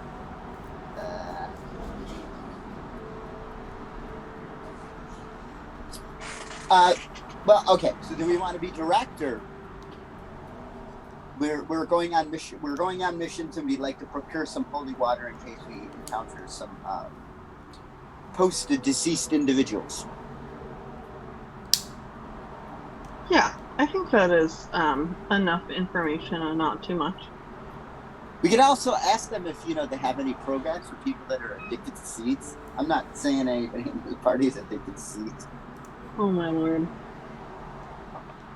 I think it's just good to know, what access is there, what things are out there in the community for anybody that's suffering. All right. So you're going to be planning an intervention and getting holy water. I think at this time I will take my leave and go spend a little time with my sister. So feel free to RP me as needed. All right. All right, you're leading the intervention. Good to know. I am. Good night. Good night. Good night. All right. Do you want me to speak for us, Zoo, or do you want to do this? No, I think you should do this. Me? Yeah. With my 5 charisma. That's exactly why. All right. Do I see an aspirant or a novice or somebody? Yeah, you can find not one of the head clerics, but clearly one of the underlings, acolytes of the temple. You can flag one over, and they can come over to you. It is a young... Greetings, your acolyteness. It is a young female elf who sees you. Oh, and she bows her head to you. She says, "Hello, how may I help you?" Yes, hi. We're stalwart and mighty adventurers. We're not addicted to seeds, and we're going out and we're looking to procure some holy water in case we meet any post-demise individuals. Yes, of course. How much did you need? Oh, that's one we should have. What do we think? 5 vials? I'm going to speak to Zoo and Goblin. What do you think? 5 vials? What do you think here? Sounds good. All right, yeah. How much would 5 vials be? We sell them by the flask. Each one weighs about a pound. They typically cost about 25 gold apiece. Oh, so we would get 5 flasks? Do you have 125 on you? But if you, she kind of motions to a little side area where there is a table with a bunch of these potions on it, or not potions, I guess flasks. And there are a bunch of these. They're not like normal flasks. They're in the shape of almost like a blazing sun. So it's kind of like, it's very awkward to hold or carry. But they're all made of glass and in this flask kind of form. And she says, if you're able to, most people, when they buy these sort of things, they want to use them as a blunt instrument and shatter them and break them on creatures to deal the damage. But if you're able to keep the flask intact, you can return them for a refund for 5 gold apiece. So if you're able to return them in one piece. I like the sound of that. Okay. Or, if you wish, you can buy just regular old flasks that you intend on breaking. These are works of art. I would prefer you not break them if that's your intention. Oh yeah, we're probably not gonna. We're probably not a good idea then. Yeah, we'll just buy the regular for breaking ones. Oh, okay. Yeah, she'll pull out this more mundane, vial-looking flask. And you can buy them for 25 gold apiece. Vile-looking, eh? How much do we have in the party kitty right now? Got another 300 some gold. All right, so we're gonna buy 125 worth of holy water, I guess. All right. All right, she'll hand you 5 flasks of holy water. Yep. All right, thank you, your acolyteness. The pleasure was all mine. May Ariel watch over you. Thanks. Yeah. Does this Ariel have red hair? No.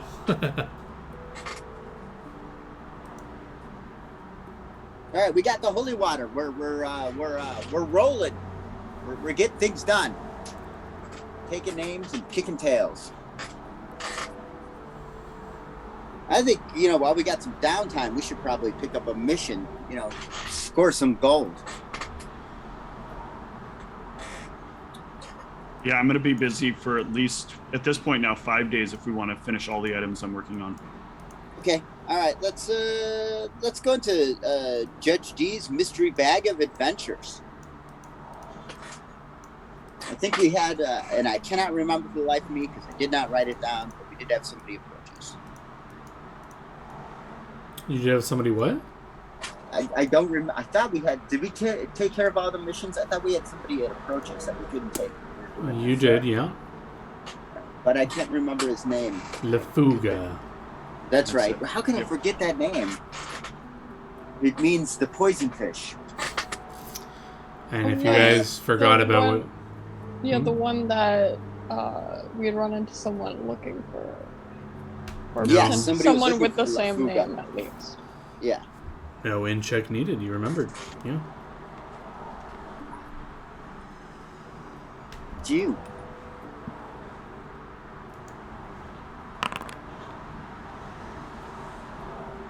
I got a 7. I don't remember shit. I don't know. I think his name was Lafali. Well, Zoo remembers and can tell you about it. He wanted to sell us textbooks. All right, let's find La Fuga. Da-da-da-da-da-da-da. Yeah, you have his card with his address on it. All right, we're gonna make sure to leave the holy water at home. Because it's expensive. Can't be walking around with that shit. I'm gonna do a quick walk around the block. What do I see? The building. You want to scout out the building? Yeah, that's exactly right. Sure. Give me a perception check. Percepciones.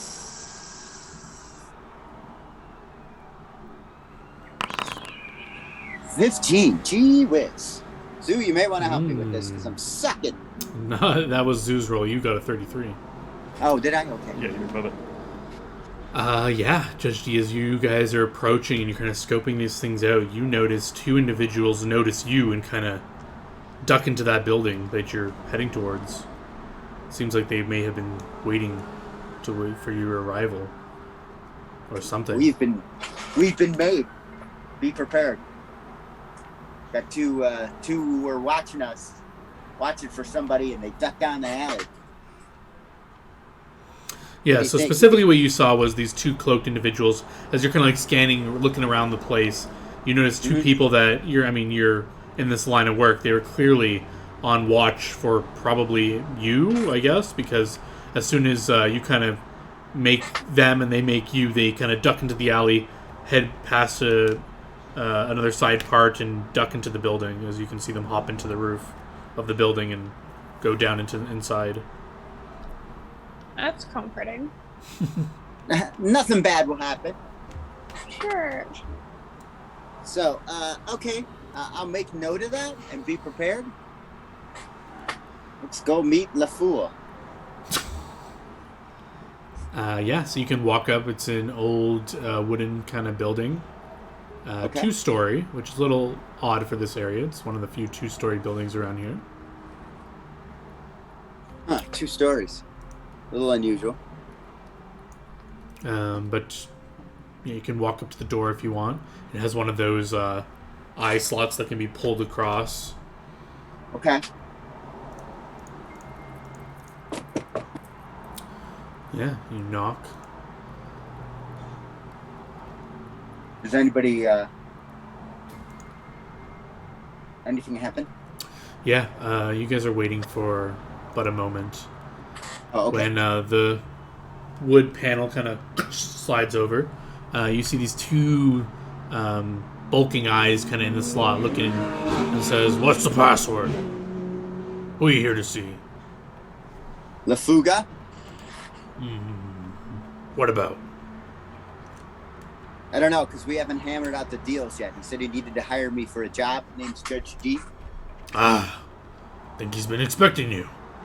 Come on in. Closes the wooden panel, and the door you hear unlocks, and the door kind of like swings open a bit. Just it opens up like a crack. My reputation precedes me. I'm gonna, take a look around. What am I seeing as I'm like scanning the? So the door, yeah, you'll have to open the door yourself, but in front of you is just this average-looking wooden door that's been unlocked and opened before, cracked open. Hey, we're gonna open it up. I'm gonna take a peek into the room to make sure it's safe. Yes. You look in. Okay. I'm just trying to see if I have an appropriate map.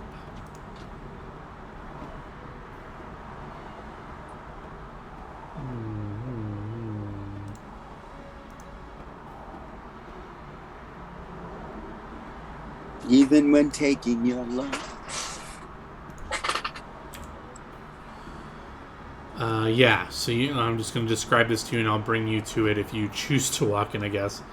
It is a sight to see as the door opens. You see a bunch of bones littered on the floor. There's like a trail of blood that leads deeper inside. You have dark vision, right? Yes.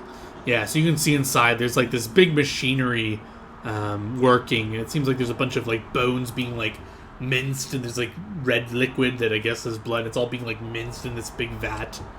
And you can see that there's like these pathways deeper into the building. That it looks like the floor is kind of like. I'm trying to see if you'll be able to see this looking straight in. Yeah, you could tell there's like empty areas in the floor where there's like a walkway, so it looks like you could fall through the floor in these areas. You just hear this bunch of machinery turning, a bunch of gears. Is this an abattoir? Yeah, maybe. And there's a bunch of people like just like working in these things, a bunch of different machineries and stuff. And I guess I can bring you to the map to make this make more sense. As you look on in before you let the party walk on into this, I guess. As you crack the door open.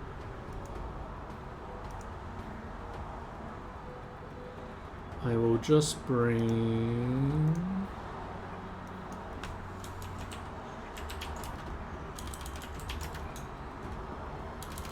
No.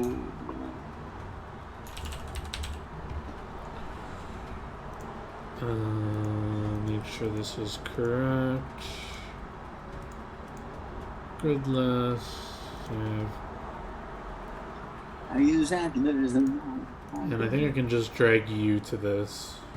Alright. Pull to scene. Yeah, so you should be able to just peek in this door here, and you can tell the party what you see if you want, or I can kind of put the people you see around as you tell them about what you see. Looks unsanitary. You seem to be grinding bones. Can I tell what kind of bones they're grinding?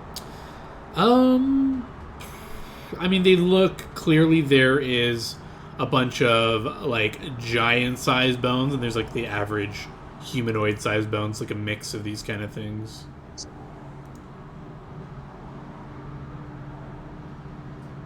All right, let's go. You convey this to the party, and the rest of you want to walk into that? Yeah. Well, it's just me and Zoo, right? Yeah. Oh, Ron's not here?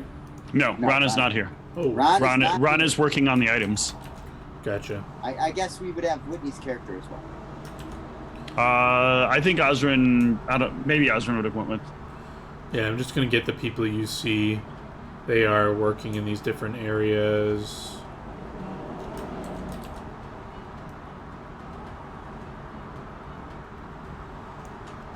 And I need to add one more person you see,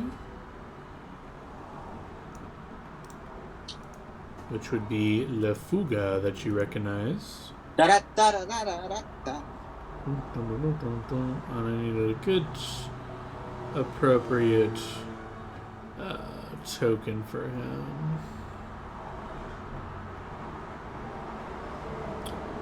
You can be this one. It's good enough.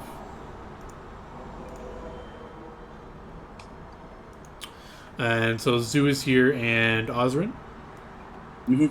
I'll just bring Ronald. I guess you can operate Osrin. I'll just bring your token here as well. Or you have access to Osrin, right? Yeah. I ended up back at the main map. Yeah, I'll just pull you all to this map now. If you are willing to walk in. I am. Judge, Yes, you can I am too. Yeah, you guys can just take a step forward. I guess I don't need Ronald here because you have Osrin. Yeah. They can be in here. And yeah, you guys step in. You see Lafuga kind of greeting you. Oh, friends, you made it. Yeah. We're here. I'm here. Here. Excellent. Please. Whatever this is. Yeah. You just see people moving about, doing their work. And you'll say, please, follow me over here. We can speak. Okay. We're going to follow him. Yeah, there's just like a little desk area here where there's some paper and stuff like that. And he looks at all of you and he says, all right, I have a need of your services, as I let you know. Mm-hmm. We're running a pretty tight operation here, as you can see.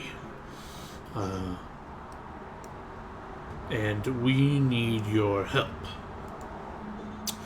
There is a pesky city inspector due here in the next few days.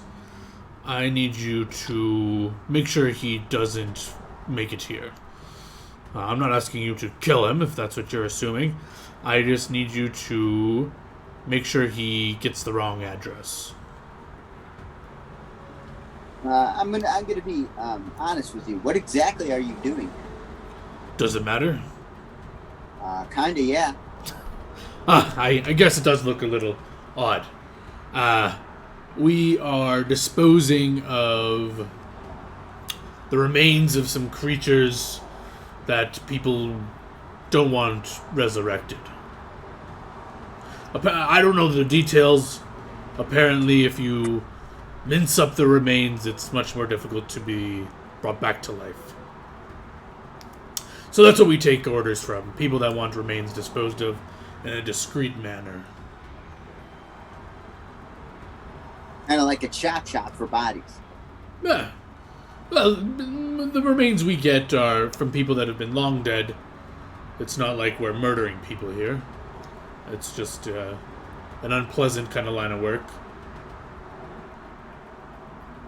Okay, and how long do we need to hold the city inspector off? Not long at all. I just need you to confuse him.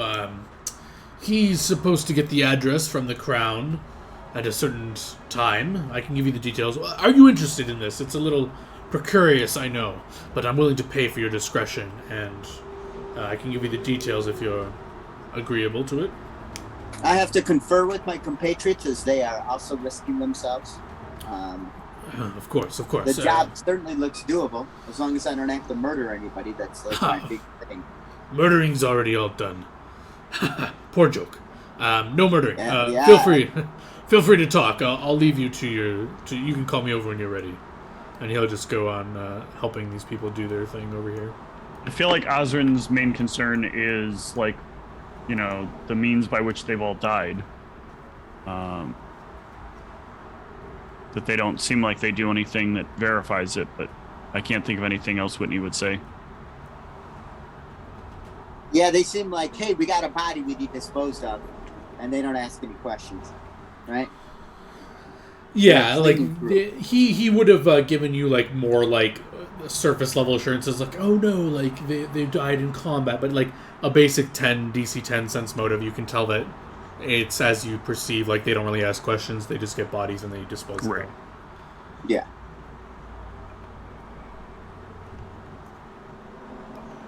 What do you think there?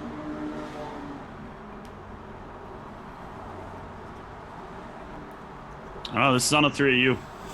Yeah. Oh no, I'm polling Michelle. Yes. No. So we just are supposed to give this guy a different address? That's what it sounds like. Said no skullduggery. Why is it that we need to do it then? Why is it that we need to do it?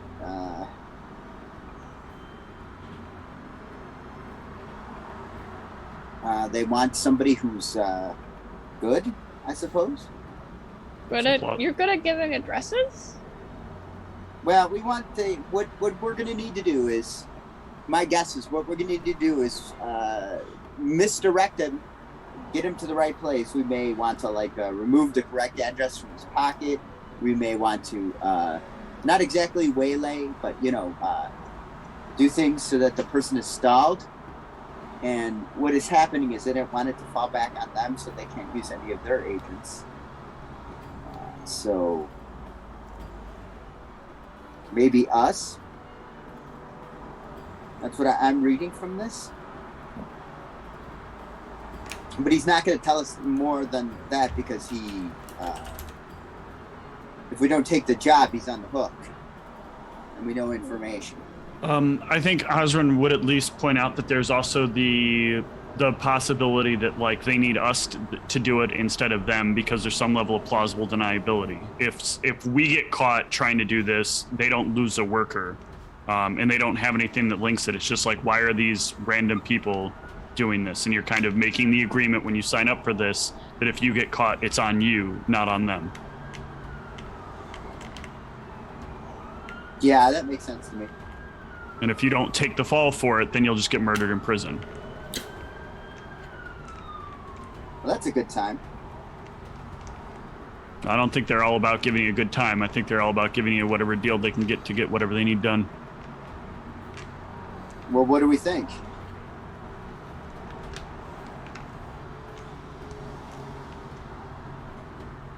I don't know if this is my skill set, but if you're interested, I can try help. What is Osrin? I think Osrin, based on what I would know, would sort of disagree with it, but it's not. What they're doing is probably, I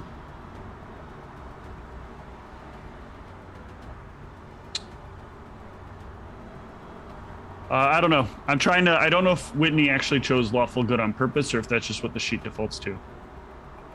I think the sheet defaults to neutral, because that's what mine was on for the longest time.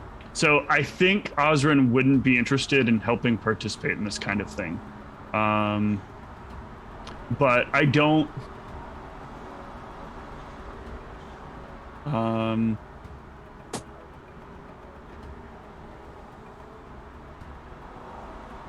Yeah, I don't even know if Osrin would have came, to be honest.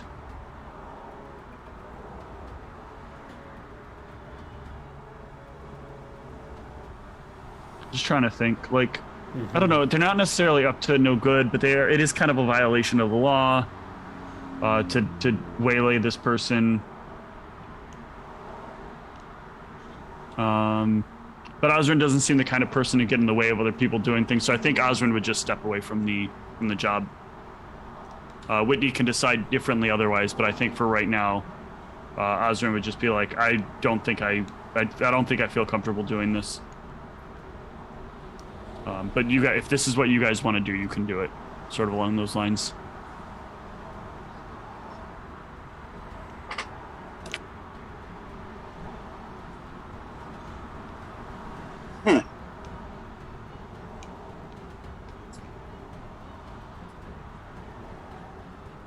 I don't want to do anything too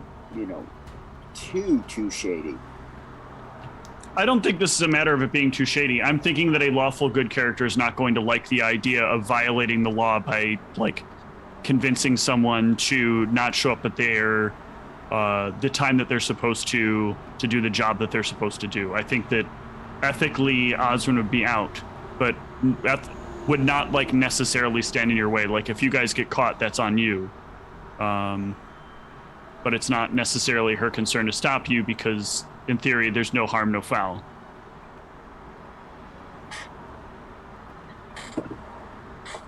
All right.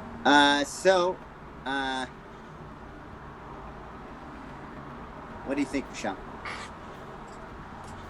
What's your vibe on this? I think my whole thing was I don't know if I have like the skills to be super helpful in this, but if you're interested enough in it, I will do whatever I can to help. Okay. Kind of curious as to what the fuck. Okay, so I think the two of us should take the gig and see what happens. If we get pinched, I'll take the fall if we get pinched. It looks like you guys have made up your mind. Well, what is it? You're in? We're in. We'll distract this guy. Nothing more. How long does he need to be distracted for? Well, if you're in, I'll give you the full details. I assume Osrin leaves at this point, or? Yeah. Sure. Our compatriot is not interested, yeah. Yeah, so that's fine. You can leave, but I'll just leave your character there so you can just see the map or whatever. But yeah, he'll say, you must give your word you won't give the details to your companion, since they didn't agree to do it. Yeah, that's fine. Discretion is my middle name. Excellent. So, as I said, this inspector will be given our address first thing in the morning in a few days. I need you to, however you deem fit, I need them to go to this location instead. And he'll kind of hand you this little piece of parchment. It's just a few buildings around here, so same area. I need you to make sure that they go there instead of here. That's it. However you get that done is up to you. I want you to know that we will be watching him as he goes there. Because I have a rep and I don't do murders. Oh no, he won't be injured in any manner. Okay. He will just be preoccupied for his time, and he will report back at all. Basically, it's a pseudo factory, the one he's expecting to go to, and there'll be a little trickery, a little illusionary here and there, and he'll be on his way reporting everything's a-okay. Okay. Think you can handle it? I can handle it. Good. What's the cut? Ah, yes. Price. Well, what's your going rate for this sort of thing? Of course, we will pay a premium for you not to be noticed. We want this to be a clean job. Well, we've been doing it in platinum pieces. And I've been doing all these jobs for like 20 platinum. But this is a simple distraction job. 10 platinum.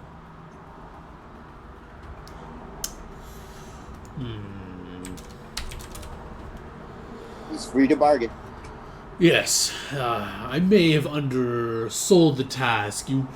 You will have the address initially given to him, so you're going to have to employ some methods to replace it and make him go to the other one. So it may be a little harder than you think.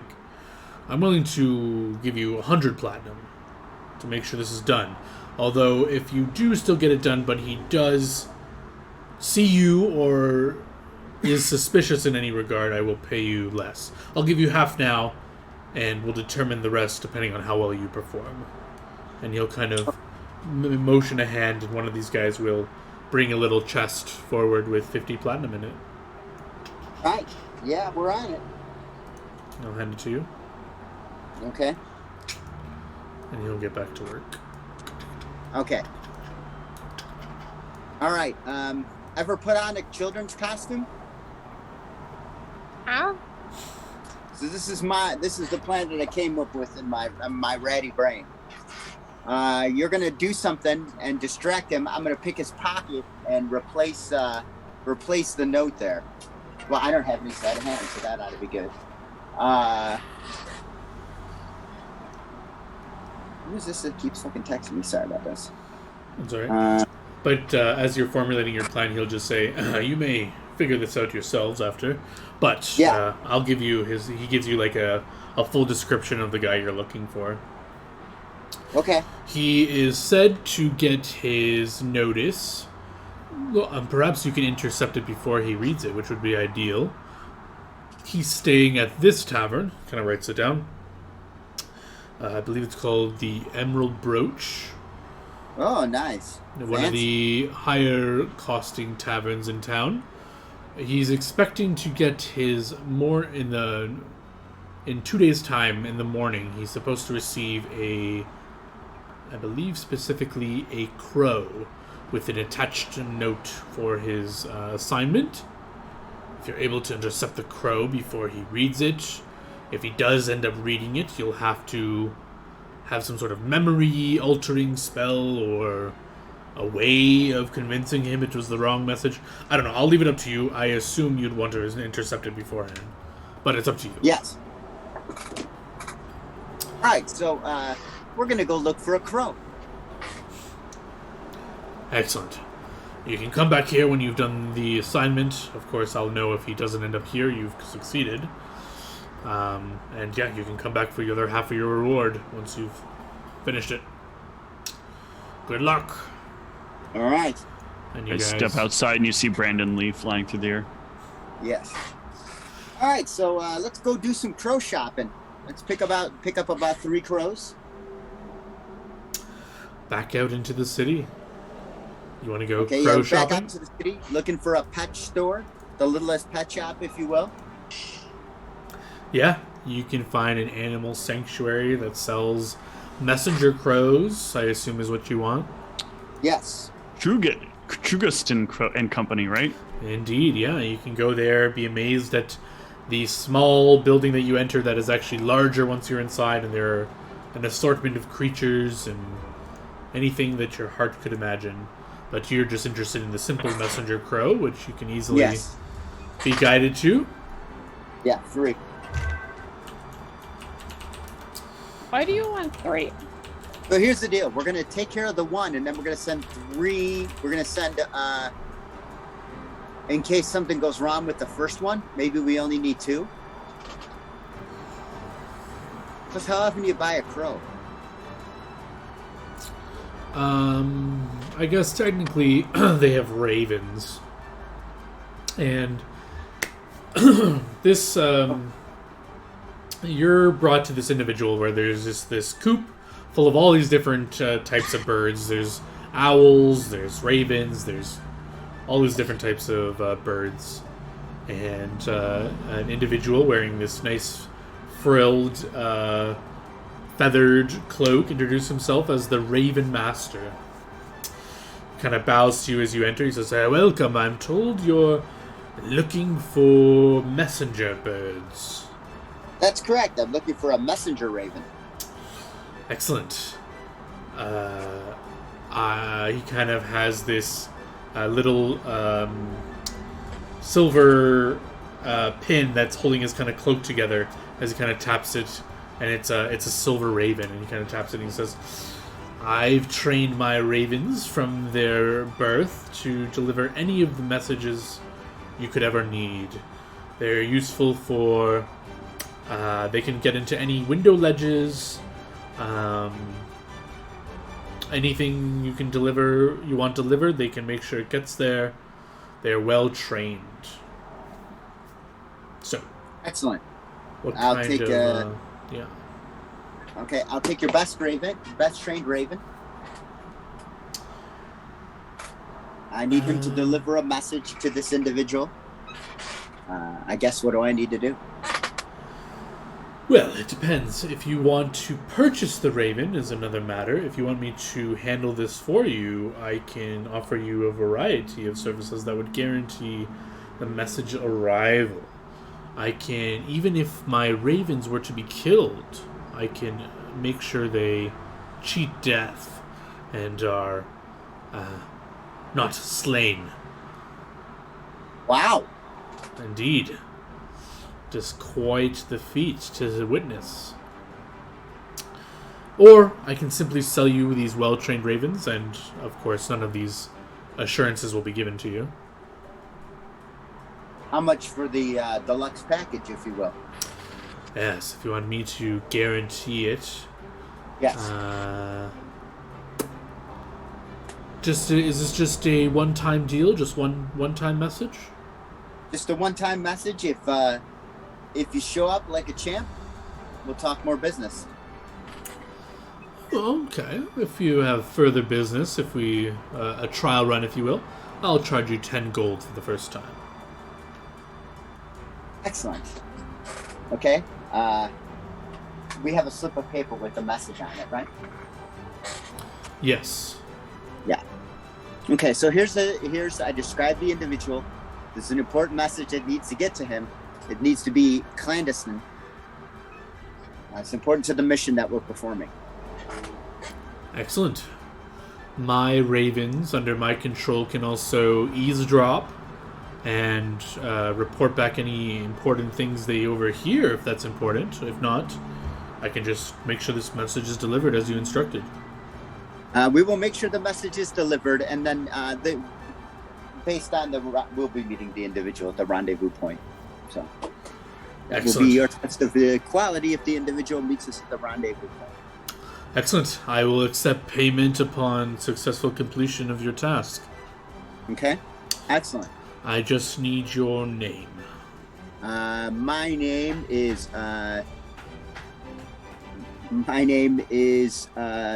Z. Z-E-E. Z-E-E. Mm-hmm. All right. Excellent. When do you need this delivered? Tomorrow morning. All right. He nods. He takes the details down, and you guys can be on your way. Okay. All right. So we got the Raven delivering the message. Mm-hmm. So we need to intercept Raven number 1. So what we were told is that he receives a Raven that delivers him a message. Do you think this guy is the only guy delivering messages via Raven? I guess you're talking to the party? Yeah, I'm talking to the party. Yeah. Sorry. No. We have left in the Yeah, you guys can be walking and talking or whatever. Or if you want to loop Ronald in, you guys can go bother him while he's working or whatever. We do not.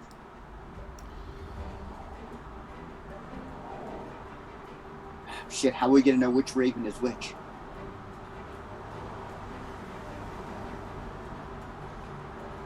We ask him to put a little bow on the one? Yeah. Yeah, we'd like a marking to know because we're going to be overseeing it. I'm going to tell him that I'd like that the Raven wear like a small red band on its leg so that I know it's the Raven. Sure. Excellent. My Raven will be wearing a small little red bow on his left claw. Okay. Hopefully that doesn't. Okay, so all right, so let's scout out the house of the gentleman then. Yeah, you guys can head to the Emerald Brooch, a very fine establishment, stone tavern. Do you want to go in? It's your average looking tavern setup. Yeah, we're gonna try to investigate, find out some information about this guy, the inspector. Sure.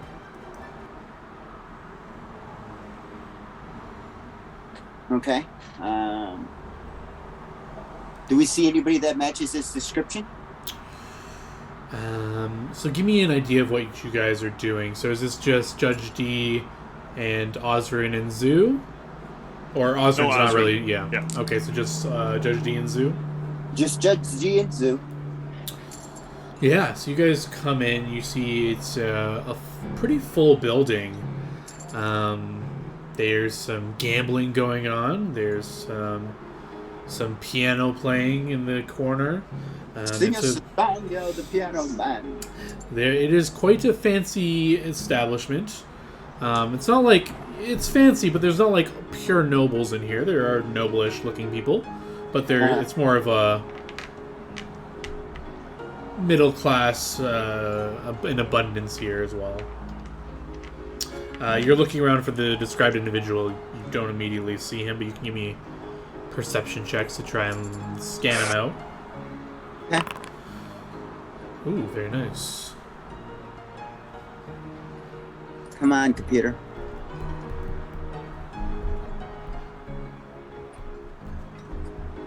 There we go.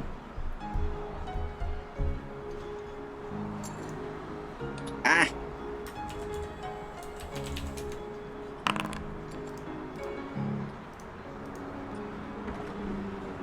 All right. We got 28 and 38, so we're some perceptive mother uppers. Yeah, you guys can look around the room. You do not see the individual you're looking for, but you do notice that there are a number of colorful individuals. There's some bards playing some music on the piano. There are some other bards that are setting up on the stage for a performance later tonight. Oh, Lord. How are you guys blending in? Are you just... Because you kind of walk in, you get a lay of the land. You'll be greeted by a young female who will want to seat you at a table, but you don't have to. You can go to the bar if you want as well. She kind of gauges... Sit at the bar. You want to sit at the bar? Sure. She'll direct you to this nice oak wooden bar. And the bartender greets you. You'll be given these two menus. There's some nice food that you could order if you want, or you can just get drinks. We'll just get drinks. Yeah.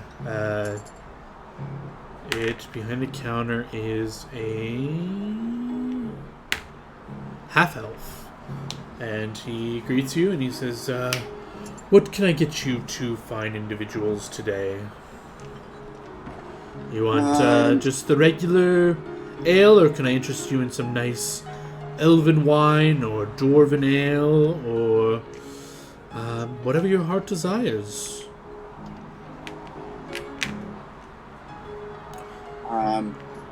We have imports just from... grab what's that? We have fresh imports from the elven lands. We have fresh brewed whiskeys from the dwarven caskets in the north. We even have the licorices of the... He kind of whispers, the more nefarious types. You know, the ones with the horns? They make the tastiest of ales from the south. All right, let's get one of those. Excellent. These ones will not be included in your monthly because these ones are expensive. He will ask for a platinum piece each if you both want one. Well, I guess we're doing that. Yeah. I'll handle with platinum. Very nice. He will pour in these two little shot glasses this crimson-looking ale, and he kind of like makes the drink in front of you. He pours it in these two shot glasses, then he pulls out these two larger glasses. He puts in some of this green-colored ice, and then he kind of pours in the shot glass in each one, and then he kind of lights one of those like flambe torches, and he kind of just like sticks it in. It kind of goes in a flame and then goes down, and it becomes this like greenish reddish looking liquid, and he kind of slides it to both of you. Enjoy. Okay. All right, let's do this. All right. What happened? We'll set this on fire. It's no longer a flame, but you guys can clink glasses and take a sip if you want. All right. Okay. Yeah, it tastes very smooth and almost... it tastes a little thick as it goes down, but it tastes very good. Almost fruity a little bit, and a little bitter taste as you finish drinking the drink. No save or anything needed, but it tastes very good in general. But yeah, as you're kind of blending in, you can kind of look around. You don't see the individual you're looking for, but you can talk to people, listen, kind of make small talk amongst yourselves to just blend in and try to see if you can overhear anything. Or I don't know what your game plan is, but you don't see the guy you're looking for.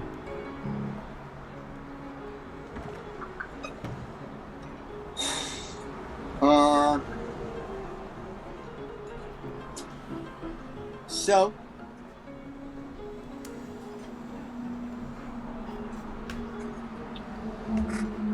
I don't know, Zoo. My plan was, my plan was to find him, get him drunk, or at least butter him up. But let's see. So, if you have anything, you're brainstorming.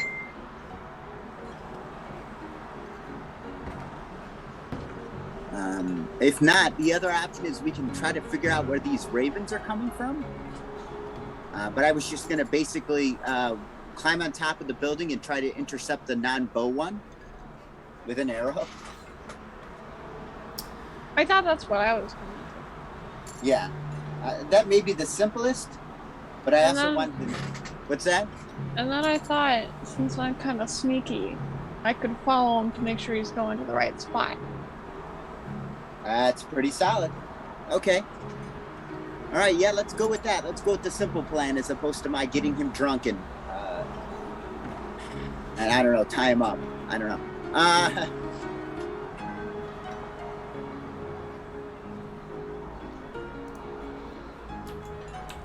So what's the plan? I'm sorry. Does non-lethal work the same on animals as it does like people? They use like non-lethal damage to like knock out the raven as opposed to killing it. I don't know. Steve can correct me if he knows the raw. I'm pretty sure you need to have an applicable weapon to do non-lethal, and I don't know if like an animal... you need the blunt arrows in order to do non-lethal. I have a thing of blunt arrows. I believe. Let me pull up the blunt arrows, but I believe the actual text for blunt arrows allows you to do non-lethal. Yes, I thought you were talking about Big. Sorry, were you not talking about your animal companion, or what? No, I was talking about arrows. Sorry. Yeah, like could Zeus shoot down the bird, but with non-lethal? And yeah, if you have blunt arrows, yeah. Although I think if you do, depending on how much, I don't know how much HP a crow has, but I think if you do too much damage, even if it's non-lethal, you might kill it by accident. But you can try to not kill it. Is the point? Yeah. Oh. Yeah, okay, but until Zoo gets the stacking thing, it's not likely. She can just stop shooting the arrows when it falls out of the sky. Although falling damage will affect the bird at that point, and that in mind. The bird's fine. It dies of falling. But while you guys are thinking about this, looking around, and at the bar, Judge D, a very attractive female, will kind of mosey on up to you. And she kind of has a drink in her hand, and she says... Fuck you, Holly. She says, I haven't seen you around here before. I haven't been around here before. Oh, first time?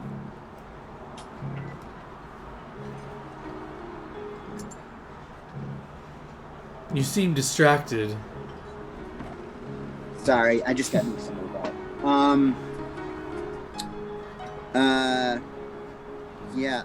I have that effect on men.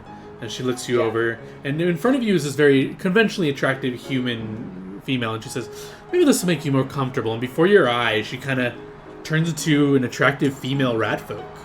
She kind of, her body shifts, fur grows out, and she's a very snazzy looking rat folk. I said, Sugar, I'm kind of on business, but I'll hook up with you some other time. Let's, I give Zoo a nod, and then we're going to head out. She just looks like kind of flabbergasted, and you get the impression she's not used to being blown off so quickly. I got no time for whatever this gal is on. I got a mission to do. There are platinum pieces on the line. As you say that, Yeah, you say that and you kind of like you already paid and you're ready to walk out. She kind of looks very upset, and I need you to make me a will save. As I'm just making sure this is a spell-like ability. It is, so there's no components here. I need, yes, a will save. Under combat? Or, yeah. Summary page, right yeah, or there. combat, yeah, you can click either one. Ah, yeah. So, let's see how this works. Oh, fuck.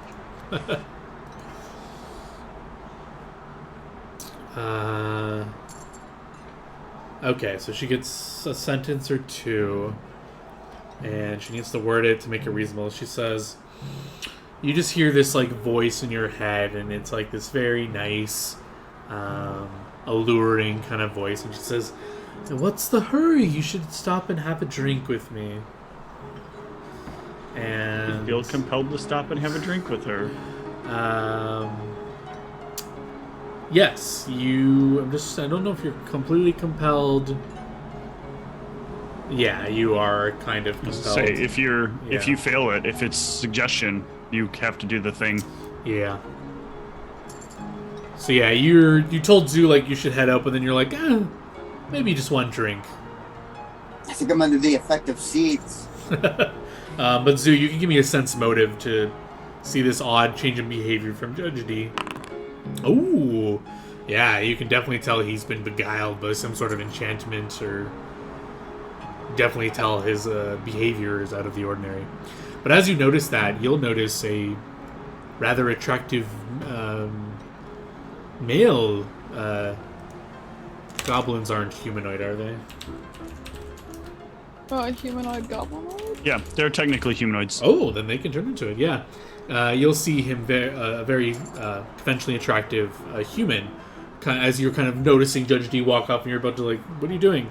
You'll notice this very attractive man come up to you and say, hello, little one. Haven't noticed you here before. What are you up to? I'm trying to get my friend to leave. Oh, why do you want to leave? It's so much fun here. Perhaps this will make you more comfortable. And he shrinks and turns into a goblin. See? Yeah, that's still freaky. It's fun here. You should have another drink. I saw you had the very cool greenish red one. I'll buy you one. I think it's hot, actually. Yes. Another one on me, perhaps. While your friend seems to be enamored with that one over there. It looks like he's staying for at least another drink. You should have one too. You should punch me in the face. Dude. Get a hold of yourself. Money's on the line. What do you say? A drink on me. Can't be floozying around while we got cash on the line. Sure. Excellent. Throw it in his face. He will order you that same drink for both himself and you. I'm going to whisper to Big to try and drag Judge D out. Ooh. Sure. Give me a... Handle animal, right? Well, just to whisper it without him hearing it. Oh, yeah. I guess you can whisper without a check. He'll just get a perception to try to hear you, which he does not. And Big... I guess it's against his will. So yeah, Big can give me a CMB check to grapple Judge D and pull him out. You just got to beat Judge D's CMD. Come on. Don't think that beats base character CMD. What's your CMD? Yeah, my CMD is 16. Ooh. Dang. Yeah, Big will kind of just snap at the air and kind of misses. Judge D kind of avoids it. And the gentleman with you as the drinks are being poured says, "Oh, I didn't realize you had such a big wolf with you. I believe there's an area you can keep your pet. It seems to be unruly or not comfortable while we enjoy our drink. There's a... No. No, you want to keep him with you? There's a place where all the animals go if he wants to be with more with his kind." I'm gonna tap my leg and have him come back over. Yeah. sit right next to me, just staring at him. Oh my. Does the wolf drink at all? Nah, but he's probably a little hungry. I can. What does he eat? Meat. Yes, bartender, your finest cut of meat for this lovely creature here. And the bartender will nod, and yeah, you can get a nice cut of meat for Big, being served as well as you get another drink. Judge D, I need another will save as you guys are having this small talk, and she kind of looks in your eyes as you're trying to. The suggestion's kind of falling off as you have the drink, and she says, "What are you doing here? Able to resist my charms?" And yeah, you fail. She asks that question as you hear you hear her voice in your head, and she's getting your surface level thoughts. What are you thinking of as she asks that question? I'm thinking, please leave me the hell alone. Money is please leave me the hell alone. Money's at risk. Okay, yeah. So she says that in your mind. She looks at you keenly, and you're saying that, and I need another will save as she tries to suggest you. She says, just stay for one last drink. A special drink. I need another will save to resist. Ooh! So yeah, she's such a sweet voice. A rat folk, the first female rat folk you've seen in so long. And you're starting to forget that, was she even a human when you first saw her? No, it was a rat folk. And then you will save and you remember, no, wait, I saw her shape change right in front of me. She's, what am I even doing here? You kind of put the drink down and you're ready to go. So thanks for nothing. And, Excuse I go me? by Stu.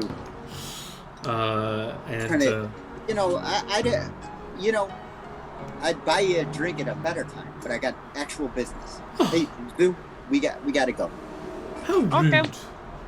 Yes, indeed. I'll How just rude. chug my drink, drop it, and then walk. And he says, oh, wait, but you're already ready to head You guys out. are creepy here.